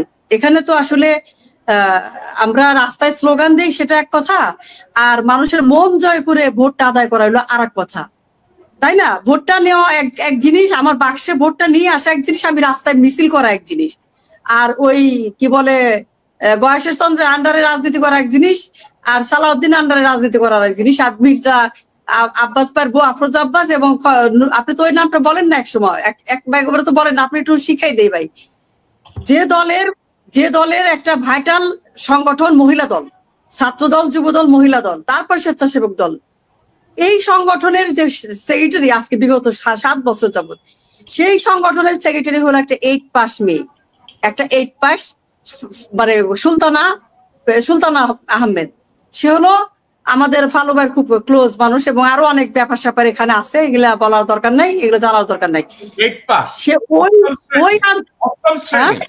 অষ্টম শ্রেণী পাস। সে একজন, তার বিয়ে হয়েছে 3টা, প্রথম হাজবেন্ড হলো দর্জি, সাভারের ধামরায়ের, এই যে সালাউদ্দিন ভাইয়ের দেওয়ান সালাউদ্দিন ভাইয়ের এখানে। আপু শিখা আপু, তাতে তো মনে হয় তারেক সাহেবের টেস্ট তাইলে তো ঠিকই আছে, তারেক সাহেবের টেস্ট বুঝা গেছে। কারণ তারেক সাহেবের ড্রাইভার যদি হয় এখন তার উপদেষ্টা, সানির রিকমেন্ডেশন ছাড়া তারেক রহমানের কাছে কেউ দেখা করবে এটা তো সম্ভব না। তাহলে তো বরকত আব্বাসের বউ টের পাওয়া গেছে তারেক রহমানের টেস্ট কোনটা। এখন তারেক রহমানের টেস্ট তো আছেই, সেটা তো ভিন্ন কথা আছেই, কিন্তু এই সুলতান আহমদকে বসাইছে কিন্তু ফালু ভাই, ম্যাডামের হাত ধরে বসাইছে কিন্তু ফালু ভাই, বসায় রেখে গেছে, এমপি বানাই দিয়ে গেছে। এই ফালু আর তার ভাই নুরু বলছে বিএনপি থেকে আমাদেরকে বের করতে খালেদা জিয়াও পারবে না। আপনার মনে হয় এই যে গোরখত আব্বাস, ফালুর ভাই নুরু, এরা যে এই শক্তি নিয়ে বলে যে আমাদেরকে বিএনপি থেকে বের করে দেওয়ার ক্ষমতা স্বয়ং খালেদা জিয়ারও নাই, আপনার কাছে আমি এমনি জিজ্ঞাসা করি মানুষ হিসাবে, মানে ওদের এই খুঁটার জোরটা কোন জায়গায়? বিএনপির চেয়ারম্যান খালেদা জিয়া, বিএনপির মালিক হইল খালেদা জিয়া আর তারেক জিয়া, তাদেরও ক্ষমতা নেই তাদের বাইক করে দেওয়ার। মানে এর অর্থটা কি অর্থ বহন করে শিখা? এর অর্থ নুরু ভাই যেহেতু একজন ফটোগ্রাফার, নুরু ভাই যেহেতু একটা একজন মানে উনি একটা বাই ইয়েতেই মানে ওনার ওয়ার্ক এবং পেশা ব্যবসা যেটাই বলেন ওনার বাই ফটোগ্রাফ, উনি যেহেতু একজন ভালো ফটোগ্রাফার এবং ম্যাডাম জিয়ার এবং এই বিএনপির একজন ফটোগ্রাফার, তো তার কাছে হয়তো বা এমন কোনো ক্লু, এমন কোনো কিছু যে আছে বিএনপির যেটাকে বাইরে আসলে বিএনপির জন্য ক্ষতি হবে এবং তাদেরকে বাইরে বের করে দেওয়া যাবে না, তেমন কিছু থাকতে পারে। আপনি ঠিকই বলেছেন, সে শুধু ফটোগ্রাফার না, সে একজন ভিডিওগ্রাফার। হ্যাঁ, এটাই বললাম, ভিডিওগ্রাফার এবং ফটোগ্রাফার।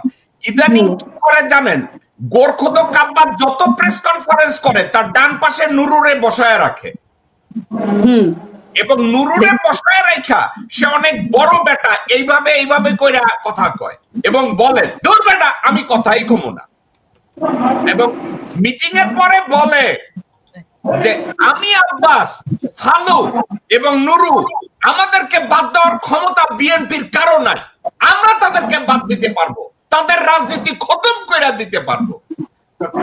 রাজনীতি খতম করার এখন আপনি যদি বইলা থাকেন তাইলে কি এখানে হানি ট্র্যাপ, মানি ট্র্যাপ, অন্য কোন ট্র্যাপ এ ধরনের কিছু আছে বলে কি আপনি অনুমান করেন? হতে পারে, এটাই তো বললাম যে সে একজন মানে পার্মানেন্ট ইয়ার ফটোগ্রাফার, ভিডিওগ্রাফার, তার কাছে হয়তো বা এমন কিছু থাকতে পারে কোনো ক্লোজ যেটা নাকি সেনসিটিভ ব্যাপার, সেটা হতে পারে। তৈরি করে নেবে এরা, থাকতে হবে না, থাকতে পারে। আর আরেকটা এই আরেক কুতুব এবং তাদের আরেক লোক আছে লন্ডনে যাকে বলা হয় তারেক জিয়ার সবচাইতে বেড পার্টনারও বলা হয়, তার নাম হইছে হুমায়ুন কবির। এই হুমায়ুন কবিরও একজন যে বলছে বেগম জিয়ার কোন সামর্থ্য নাই বা যোগ্যতা নাই আমার এই দল থেকে বাইর করে দেওয়ার। তার খুঁটির চোর কোন জায়গায়? একই অবস্থায় হতে পারে, কারণ সে তো সানি এবং হুমায়ুন, সে তারেক ভাইয়ার খুব কাছের মানুষ, তো খুব ক্লোজ। আমি ছোট একটা উদাহরণ দিই, সেটা হলো আপনার 2012 বা 2011 সালে এরকম কোন একটা ইয়ের আপনার 111 এর পরে যে আমাদের ইটা হলো, সম্মেলনটা হলো, মানে মির্জা ফখরুল যখন আসলেন আর কি আমাদের সম্মেলনে, ইয়েতে কি বলে এটাকে, কি বলে দলের আমাদের কি বলে ভুলে গেলাম তো, সম্মেলন, এই কাউন্সিলের হওয়ার পরে আমি কেন বলতেছি যে আমি ফুল দিতে ম্যাডামের ওখানে গেছি, মানে লাস্ট মানে ফুলটা আমি দিচ্ছি, যে ফুলটা দেওয়ার পর আমি তো জানি না যে কে কোথা থেকে ছবিটা তুলতেছে, আমার ধারণাই নাই যে কেউ ছবি তুলতে পারে, হয়তো নুরু ভাই আসতে পারে, আমি যে না বললে তো তুলবে না, কিন্তু সে কিন্তু ছবিটা কিন্তু হট করে কিন্তু ছবিটা মানে তুলে ফেলছে, এবং সে তার 15 দিন 20 দিন পরে যখন গুলশান অফিসে গেছে তখন বলে যে শিখা তোমার ছবি তো আমার কাছে আছে। কিসের ছবি? তুমি যে ম্যাডামের ফুল দিছিলা সেই ছবি তো আমার কাছে আছে, আমি দেন দেখি। তো তখন আমাকে এই ছবিটা বললো যে ঠিক আছে একটা প্রিন্ট করে আমি তোমাকে দিব না। তখন দেখলাম যে হ্যাঁ ছবি আছে, ছবি আমাকে দিচ্ছে। তো এখন দেখেন আমি কেন উদাহরণটা দিলাম, এই ধরনের কত ছবি, কত ভিডিওগ্রাফার তো থাকতেই পারে, এরকম কোনো ক্লু তো থাকতেই পারে যে এটা তো আমার পার্সোনাল একটা ছবি, আমার ফুল দিচ্ছি, কিন্তু মানুষের যেটা নিয়ে মানুষের দুর্বলতা থাকে বা যেটা সেন্সিটিভ বিষয় কিছু তো থাকতেই পারে, এরকম হয়তো থাকতে পারে। শিখা আপনার ধারণার সাথে যুক্ত করে আমি একটা কথা বলি, আমি কোনো সাংবাদিক না, আমি কোনো রাজনৈতিক কর্মী না, আমি মানবাধিকার একজন কর্মী, সামান্য একজন কর্মী এবং দেশের ব্যাপারে আমি কমিটেড। আমার কাছে তারেক রহমান বা দেশের অনেক রাজনীতিবিদের অনেক অশোভন ছবি এবং ভিডিও আমার কাছে আছে। আমি একটা কথা আপনাকে বলি, কয়েকটা পেন ড্রাইভে পইরা রইছে, আমার কাছে লোক দিচ্ছে। আমার জীবনে একটা সেকেন্ডের জন্য মনে হয় না যে আমি আমার টক শোতে ওই ভিডিও বা ছবিগুলো আমি দেখাই। কেন মনে হয় না? আমি ইদানিং দেখি নিউ ইয়র্কের হিরো আলম নামে এক লোক আছে যে বলে সাংবাদিক অমুক, ওই বাংলাদেশে কার বাল কত বড় এগুলো নিয়ে, কার বউ কোন জায়গায় গেছে, কার মাইয়া কোন জায়গায় গেছে, এগুলো নিয়ে কথাবার্তা বলে। আমার রুচিতে বাদে আমি করি না। এখন যদি এই মির্জা গোরখোদক আব্বাস, মোসাদ্দেক ফালু আর নুরুর মতো লোকজনরা এই ছবি আর ভিডিও দিয়ে বিএনপির মতো এত বড় একটা দলকে ব্ল্যাকমেইল করতে থাকে, এর কি কোনো সলিউশন নাই? এটা তো আছে, কিন্তু সেই মানে ওইটা তো আসলে যখন তারা এই কথাগুলো বলে যে আমাদেরকে কেউ এই দল থেকে বের করতে পারবে না বা আমরা বের করতে পারবো, এই কথাটা যখন বলে, এটা কাউন্টার দেওয়ার মতো তো তৈরি হতে হবে। কাউন্টার কে দিবে? কাউন্টারটা দেওয়ার মতো তো তৈরি হতে হবে বা তৈরি হইতে দিতে হবে, এবং সেই স্পেসটা তাকে দিতে হবে। সেই স্পেসও কেউ দেয় না, তৈরিও কেউ হয় না, তৈরি হতে দেয় না। সোজা কথা, একদম ক্লিয়ার কথা। তৈরি হতেও দিবে না। এই যে আজকের আপনি বললেন যে বিএনপি মহিলা দলের সেক্রেটারি হয়েছে 8 পাস এক বেটি, আপনি তো সাহসিকতা নিয়ে বইলা দিচ্ছেন। আপনি তো বলছেন 8 পাস এক বেটি কি কইরা মহিলা দলের প্রেসিডেন্ট হয়, আর আফরোজা আব্বাসের কি যোগ্যতা আছে এই বেডির মহিলা দলের সভাপতি হয়? আমার একটু বলেন, ওর যোগ্যতা কি? এর আব্বা গোরখোদক আব্বাসের বউ, সান্দাবাজ আব্বাসের বউ,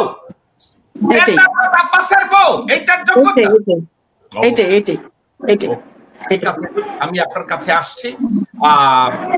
এবার মুজিব ভাই, আমাকে যদি একটু ঠান্ডা মাথায় বলেন, আমরা বিএনপির বাবর সাহেব আজকে যে কথাটা বলছে এস আলমের কথা, এস আলমের সাথে আওয়ামী লীগের দেখা হয়েছে, আওয়ামী লীগের সভানেত্রীর দেখা হয়েছে লন্ডনে, কিন্তু এস আলমের সাথে তো সালাউদ্দিন অঙ্গাঙ্গী ভাবে জড়িত। সালাউদ্দিন তো নিজেকে এখান থেকে দূরে সরাইতে পারে না। যেখানে সালাউদ্দিনের অর্থ সবাই জানে, রয়ের প্রশিক্ষণ প্রাপ্ত বিএনপি নেতা। সালাউদ্দিনের রেজুমি হয়েছে রয়ের প্রশিক্ষণ প্রাপ্ত বিএনপি নেতা, 9 বছরের প্রশিক্ষণ প্রাপ্ত বিএনপি নেতা। আচ্ছা, এই লোকরে যদি ঐক্যমত্য কমিশনে পাঠায়, সংবিধান রিভিউ কমিশনে পাঠায়, ডক্টর মোহাম্মদ ইউনূসের সাথে পাঠায়, এবং সেই যদি হয় একচ্ছত্র বিএনপি নেতা, তাহলে এই বিএনপির উপরে আস্থা রাখার কোনো কারণ আছে? এই লোক যদি ঢাকা ইউনিভার্সিটিতে মেসেজ দেয় ছাত্রদলরে ভোট দেওয়ার জন্য, এই সালাউদ্দিন যদি চিটাগং ইউনিভার্সিটিতে ভোট দেওয়ার কথা বলে বা জাহাঙ্গীরনগর ইউনিভার্সিটিতে বলে, আপনি কি মনে করেন সালাউদ্দিনের কোন যোগ্যতা বা সততা বা দূরদর্শিতার বলে তারা কেউ ছাত্রদলের ভোট দিবে? বা এই সালাউদ্দিনকে দিয়ে বিএনপির ভবিষ্যৎ কোনো কিছু তৈরি হবে, এমন কি কোনো কিছু কি আপনি দেখেন? মুজিব ভাই, জি, আমি আপনার কাছে বলছি সালাউদ্দিন সম্পর্কে।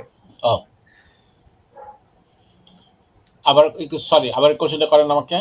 আমি বলছি, শিখা আপু এইমাত্র বলছে যে সালাউদ্দিন ঐক্যমত্য কমিশনে যায়, সালাউদ্দিন ওই সংবিধান রিফর্ম কমিশনে যায়, সালাউদ্দিন প্রধান উপদেষ্টার সাথে গিয়ে অন বিহাফ অফ বিএনপি সব লেকচার দেয়। অর্থাৎ সালাউদ্দিন ছাড়া বিএনপির আর দ্বিতীয় কোনো নেতা কোন জায়গায় যায় না। এখন সালাউদ্দিন সম্পর্কে জনগণের পারসেপশন হলো রয়ের 9 বছরের প্রশিক্ষণ প্রাপ্ত, ভারতের 9 বছরে প্রশিক্ষণ প্রাপ্ত বিএনপি নেতা সালাউদ্দিন।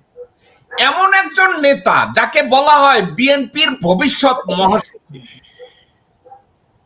আপনি কি মনে করেন বিএনপির যে ভরাডুবি হচ্ছে এর চেয়ে কি আর বড় কোনো কারণ আছে সালাউদ্দিনের মতো নেতা ছাড়া?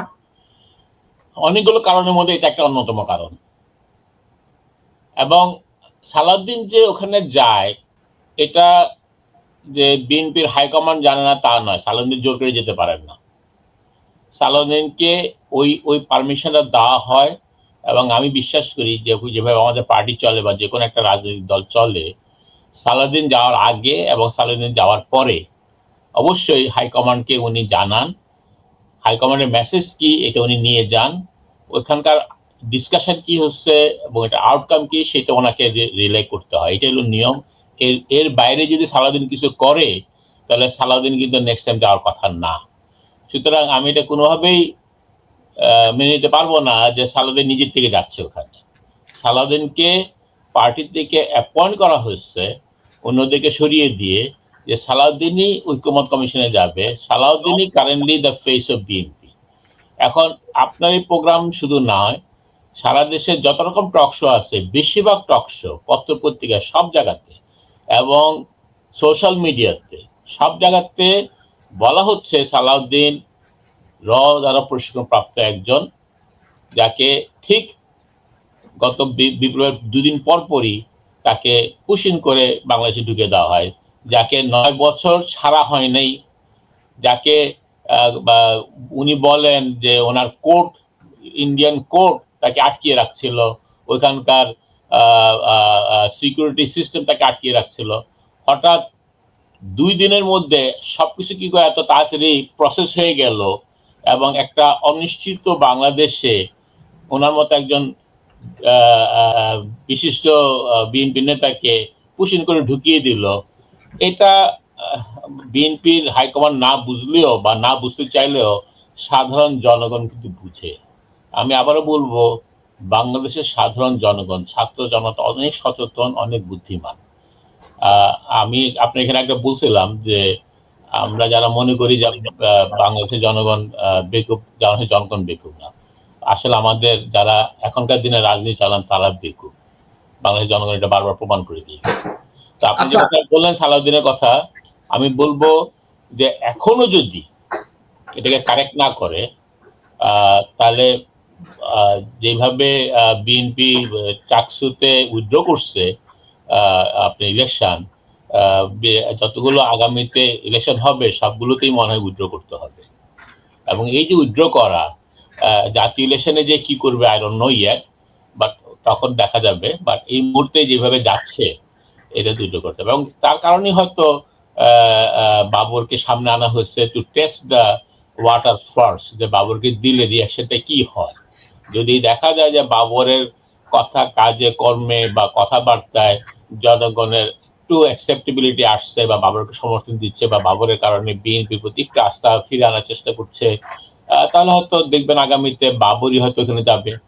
হ্যাঁ, এটা তো, এগুলো তো হাইকমান্ডের ডিসিশন, এগুলো তো আর আপনার ডিসিশন না, সাধারণ যারা কর্মী নেতা তাদের ডিসিশন। একদম এটা একদম হাইস্ট লেভেল থেকে ডিসিশন হয় কে আপনার এই ঐক্য কমিশন যাবে কি যাবে না। এসে ঢুকে যাবে তা হয় না। মুজিব ভাই, আপনি বলছেন বিএনপির হাইকমান্ড থেকে সিদ্ধান্ত হয় যে কে ওখানে যাবে। অবশ্যই আমি জনগণের পারসেপশন না, আমার একটা ইনার খবর আছে যেটা আমি জানি। বিএনপির বর্তমান ডিসিশন গুলো মেক হয় ইন্ডিয়ান হাই কমিশনে। বিএনপির বর্তমান সকল ডিসিশন মেক হয় ইন্ডিয়ান হাই কমিশনে। বিএনপির বাংলাদেশে 5-6 জন লোক প্রতিদিন হাই কমিশন থেকে প্রণয় ভার্মা এবং কি জন্য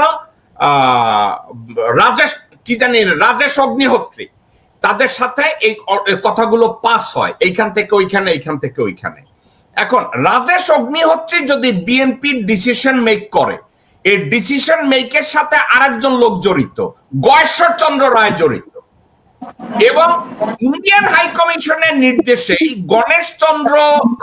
গণেশ রায়কে ছাত্রদল ঢাকা ইউনিভার্সিটির প্রেসিডেন্ট করা হয়েছে। এখন আপনি যদি বলেন এই বাবরকে ওইখানে দিয়ে ভারতীয় হাই কমিশন পানি মাপতেছে, ওজন মাপতেছে, যে বাবরের ওজন কত দূর যায় তারা এটা দেখার জন্য, আর ওইদিকে সালাউদ্দিনরে বলছে ওকে মিডিয়ার সামনে তুমি যাইও না, তুমি যেইভাবে ঐক্যমত্য কমিশন, সংবিধান, ডক্টর ইউনূস এদেরকে ওইদিকে সামলাও, এইদিকে বাবরের সামনে ওই যে কুমির যেভাবে শ্রীগালের বাচ্চা সামনে ধরতো ওইভাবে দেখাইতেছে, ওই গল্পের মতো। সাবজেক্টটা কি তাইলে এরকম হইলো না? অর্থাৎ বিএনপি এখন যা করছে ইটস নট রিয়াল, এটা হচ্ছে ফেক, এটা হচ্ছে অভিনয়। তাতে বাবরের আনো আর আলতাফ চৌধুরীর সামনে দেখ, তাদের সিদ্ধান্ত হয় ভারতীয় হাই কমিশন থেকে। এটা আমার তথ্য, এটার উপরে কি আপনি কিছু বলবেন? দেখেন, ভারত বরাবরই চাইবে বাংলাদেশে কন্ট্রোল করার জন্য। ভারতের হাইকমিশন কন্ট্রোল করুক, অথবা তার রয়্যাল এজেন্ডা করুক, অথবা যেসব নেতারা বাংলাদেশের একদম শেখ মুজিব থেকে শুরু করে যে নেতারা ভারতের জন্য কাজ করতে হয়েছে তাদের থ্রুতে করুক। যেমন এরশাদের থ্রুতে করছে ভারত, হাসিনার থ্রুতে করছে ভারত, এবং হাসিনার সময় ইন্ডিয়ান এমবিসির ইভেন প্রমোশনগুলো পর্যন্ত কন্ট্রোল করতো। তার সাথে কানে কানে কয়েকটা কথা বলছেন এবং তাতে জিয়া রহমানের চেহারাটা হঠাৎ করে ফ্যাকাশে হয়ে যায়। এই ঘটনাটা ওই দিন রাত্রেবেলা পররাষ্ট্র মন্ত্রণালয়ের অনেকেই এটা জিয়া রহমানকে পরবর্তী জিজ্ঞেস করে এবং তখন যে ঘটনা আমি জানি এবং যদি আমি যে সত্যতা জানি, এটা আপনি যদি চান কোনোদিন যদি আজকে যে নিরাপত্তা উপদেষ্টা আছে খলিলুর রহমান সাহেব, ওনাকে জিজ্ঞেস করতে পারেন। উনি ওই সময় পররাষ্ট্র মন্ত্রণালয়ে ছিলেন। উনি বলে গেছেন তখন জিয়া রহমানকে যে উনি যখন দায়িত্বভার নেন তখন ওনার প্রাইম মিনিস্টারের ড্রয়ারের মধ্যে একটা চিঠি ছিল, to take a permission to kill Zia Rahman. Zia রহমানকে মারার জন্য অনেক আগে থেকে চেষ্টা করছিল। উনি বলে গেছিলেন ওনাকে, জিয়া রহমানকে, যে আমি থাকতে এটা হবে না। হ্যাঁ, পরবর্তীতে যখন ইন্দিরা গান্ধী ফিরে আসে, দেন জিয়া রহমান ইজ কিলড। ওকে, আচ্ছা, এখন এখান থেকে আমি জিনিসটা আসি, আপনি কেন এই কথা বললাম।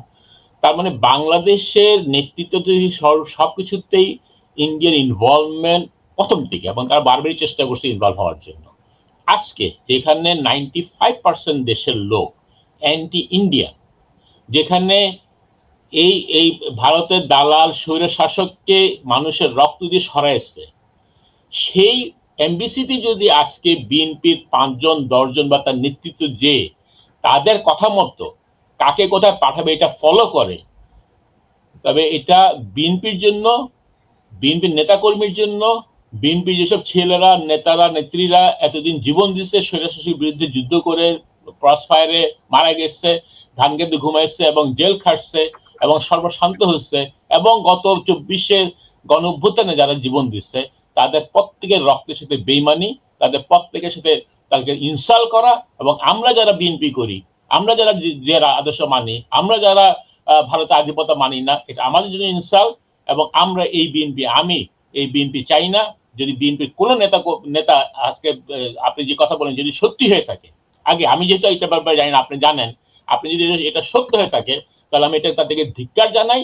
এবং আমি বলবো যতদিন পর্যন্ত বেগম জিয়া এবং তারেক রহমান এইদেরকে এই ভারতের আধিপত্য থেকে না সরিয়ে আনবে এবং তাদেরকে বিএনপিতে না সরিয়ে দেবে, এই বিএনপি এখন ত্যাগ হয়ে যাবে বাই জনগণ, যে এটা আর কিছুই না। বিএনপি আজকে ভারতের একটা, যেটা ওই যে আপনার মনে আছে A team, B team, C team, Awami League, NAP এবং কমিউনিস্ট পার্টি, বিএনপি হয়ে যাচ্ছে এখন।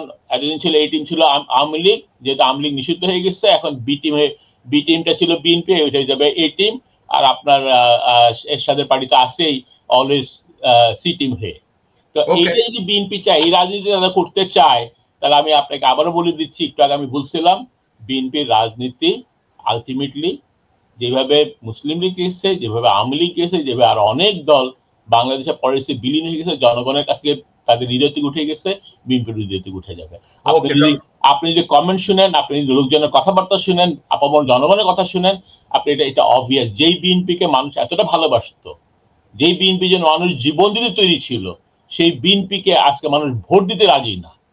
এটা যদি আমাদের নেতৃত্ব যে এই জিনিসটাকে এখন না বুঝে, এবং তারা যদি এখনো যারা রয়ের এজেন্ট বা পারসেপশন যেটা রয়ের এজেন্ট, এবং বিএনপিকে যারা ভারতীয় দালাল বাহিনী বা পার্টি বানাবার চেষ্টা করতেছে, বিএনপি কি ভারতীয় ন্যাশনাল পার্টি না বাংলাদেশ ন্যাশনাল পার্টি, এটা যারা এটাকে ডিফারেন্সিয়েট না করতে পারবে, তাহলে আমি মনে করি জনগণ বিএনপিকে কয়েকদিন পরে বলবে এটা ভারতীয় ন্যাশনাল পার্টি, বাংলাদেশ জাতীয়তাবাদী দল না।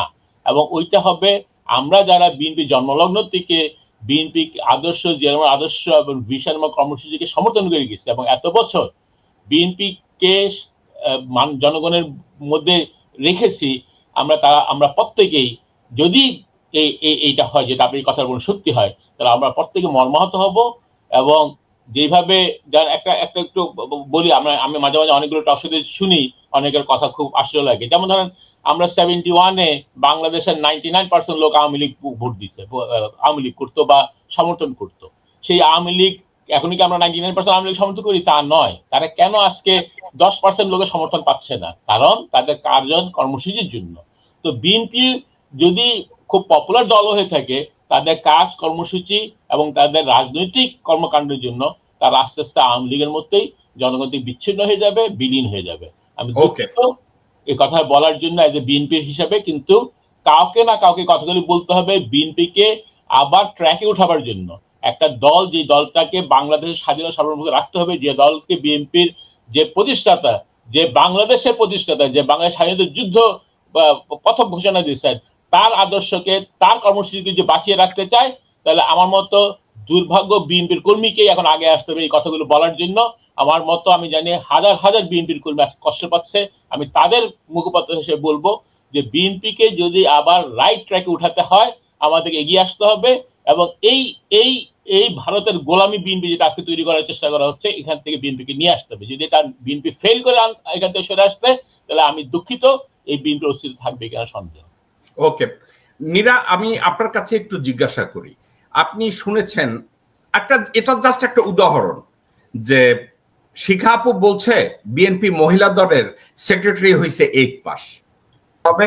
এখন আমি কনক্লুড করব, আমি আমার কনক্লুশনের সময় আপনারা যদি থাকতে চান আমার সাথে থাকতে পারেন। দর্শকবৃন্দ, এই ছিল আমাদের শো। বিএনপির বর্তমান গত 1 বছরে বর্তমানে তাদের যে রাজনৈতিক অবস্থান, অর্থনৈতিক অবস্থান, সরকারি অবস্থান, তাদের নেতাদের যে ধরনের কথাবার্তার স্টাইল, তাতে তাদের ভিতরে সবকিছু আছে কিন্তু জনগণের ভাইব তাদের ভিতরে নাই। জনগণ কি চায় এটা তাদের ভিতরে আমি দেখি না।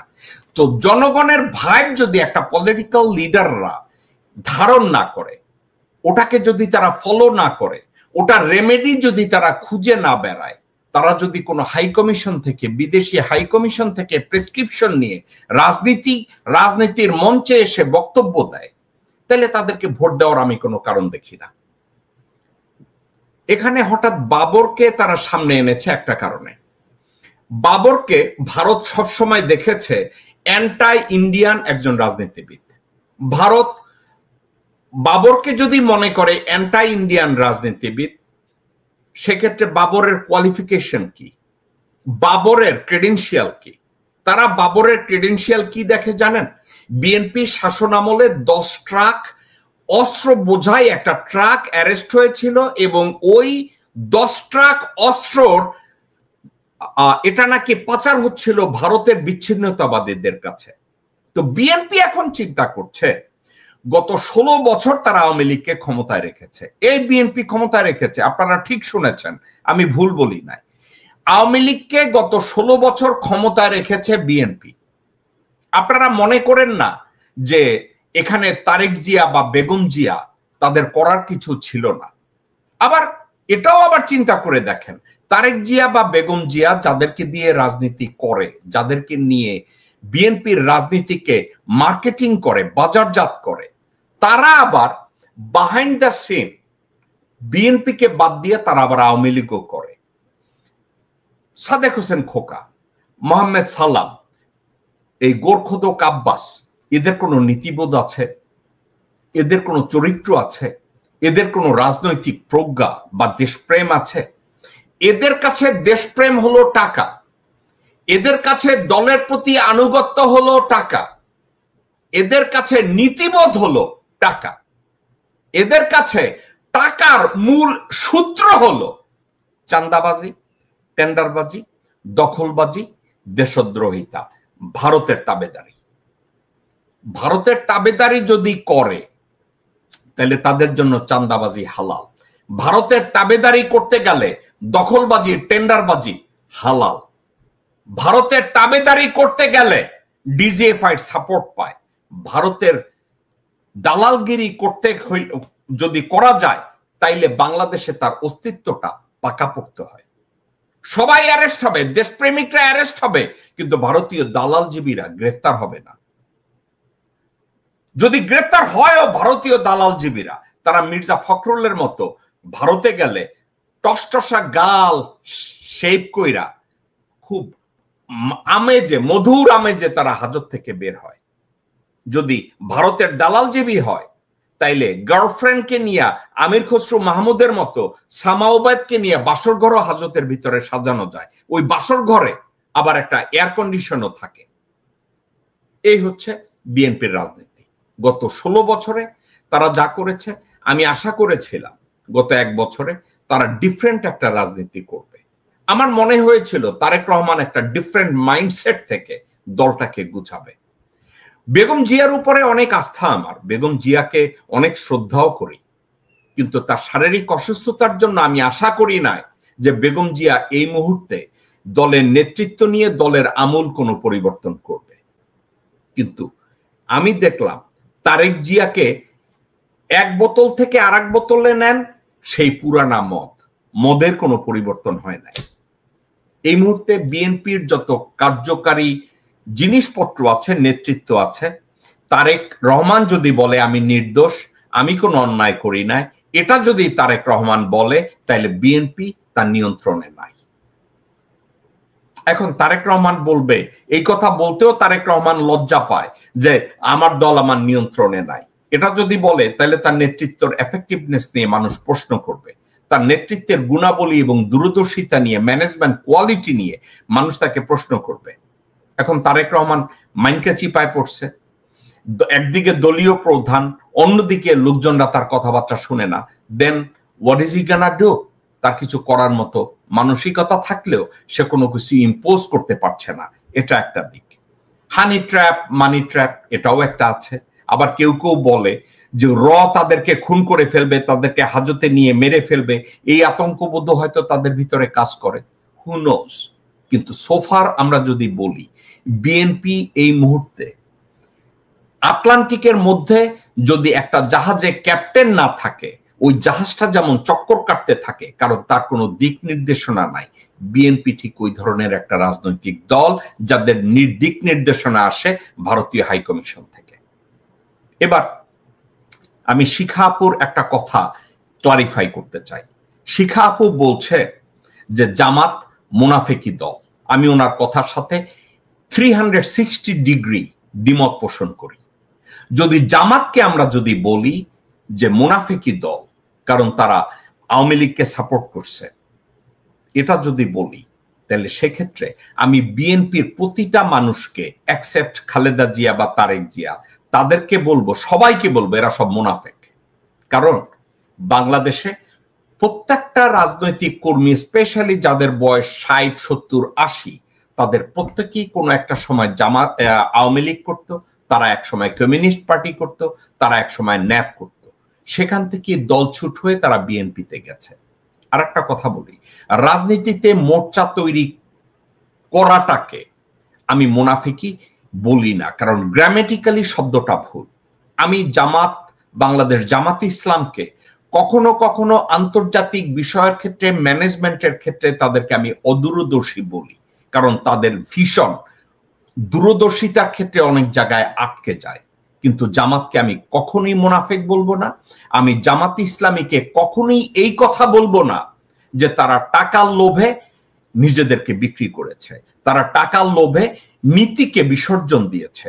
আমি জামাতের উদ্দেশ্যে, এই জামাত সম্পর্কে আমার এই মানসিকতাটা নাই। সোফার আমি জামাতের আদর্শের সাথে এই মুনাফিকি, টাকা চুরি, ভণ্ডামি, এগুলো আমি দেখি না। তো শিখা আপু যে মতামতটা দিয়েছে যে জামাত মুনাফিকি করেছে, আমি ওনার কথার সাথে সম্পূর্ণরূপে দ্বিমত পোষণ করি। এই মুহূর্তে জামাত ইসলামী রাজনৈতিকভাবে কি খুব ভালো কিছু করছে? আমি এতটুকু বলবো, জামাত যদি জনগণের পালস বুঝে রাজনীতি করে, জনগণের দুঃখ কষ্টে তাদের পাশে গিয়ে দাঁড়ায়, এবং জামাত যদি দেশের সার্বভৌমত্বের ক্ষেত্রে কোনো প্রকার কম্প্রোমাইজ না করে রাজনীতি করে, সেক্ষেত্রে পররাষ্ট্রনীতির ক্ষেত্রে তারা ইন্ডিয়ার সাথে কিভাবে ডিল করবে, না পাকিস্তানের সাথে, না আমেরিকার সাথে কিভাবে ডিল করবে, আই ক্যান বি কেয়ারলেস। কারণ আমি যদি, ফর এক্সাম্পল, আমি যদি জামাত ইসলামী করি এবং আমি যদি জামাত ইসলামের সরকারে জয়েন করি, সেক্ষেত্রে ভারত যদি পররাষ্ট্রনীতি নিয়ে আমার সাথে কথা বলতে আসে, আমি এই কথা বলতে পারি না যে আমি ভারতের সাথে কথা বলবো না। কারণ একটা সরকার রান করতে গেলে আমার পররাষ্ট্রনীতিকে ব্যালেন্স করার জন্য শত্রুর সাথেও কথা বলতে হবে, মিত্রর সাথেও আমার কথা বলতে হবে। তো সেক্ষেত্রে আমার একটা কথা, জামাত ইসলামের আমির যদি এ কথা বলে যে আমি ভারতের সাথে কাজ করতে আগ্রহী, এর অর্থ জামাতে বাংলাদেশের সার্বভৌমত্বকে বিসর্জন দেয়া না। জামাত ইসলামের আমির ডক্টর শফিক যদি বলে আমি পাকিস্তানের সাথে কাজ করব, এর অর্থ এটাও না যে বাংলাদেশকে পাকিস্তান বানানো। ডক্টর শফিক শুধু এই কথাটা বলছে যে জামাত যদি সরকার গঠন করে, পররাষ্ট্র নীতিতে একটা ব্যালেন্স আনার জন্য, বাণিজ্য নীতিতে একটা ব্যালেন্স আনার জন্য, শিক্ষানীতিতে একটা ব্যালেন্স আনার জন্য দেশের প্রত্যেকটা জাতির সাথে আমি কাজ করতে আগ্রহী। এটা দোষের কিছু না, এটা একটা রাজনৈতিক দলের প্রধান হিসাবে এটা ওনার প্র্যাগমেটিজম, এটা ওনার ভিশন। তো সেক্ষেত্রে এটা নিয়ে ওনাকে ক্রিটিসাইজ করার মতো বা ওনাকে মুনাফেক বলার মতো আমি কোনো স্পেস দেখি না। দেয়ারফর শিখা আপু এই কথাটাকে যদি এখানে থেকে আমার কথাটা শুনতেন তাইলে উনি হয়তো বুঝতে পারতেন আমি কেন জামাতকে মুনাফেক মনে করি না। রেদার আমি জামাতকে একটা ভিশনারি রাজনৈতিক দল হিসাবে দেখি, মিথ্যাবাদী দলকে তারা জাতীয় পার্টিতে রূপান্তরিত করবে। দর্শকবৃন্দ, এই ছিল আমাদের শো। তো আপনারা ভালো থাকুন, সুস্থ থাকুন, আমার জন্য আপনারা দোয়া করবেন, আমি আপনাদের জন্য দোয়া করি। আসসালামু আলাইকুম ওয়া রাহমাতুল্লাহি ওয়া বারাকাতুহু।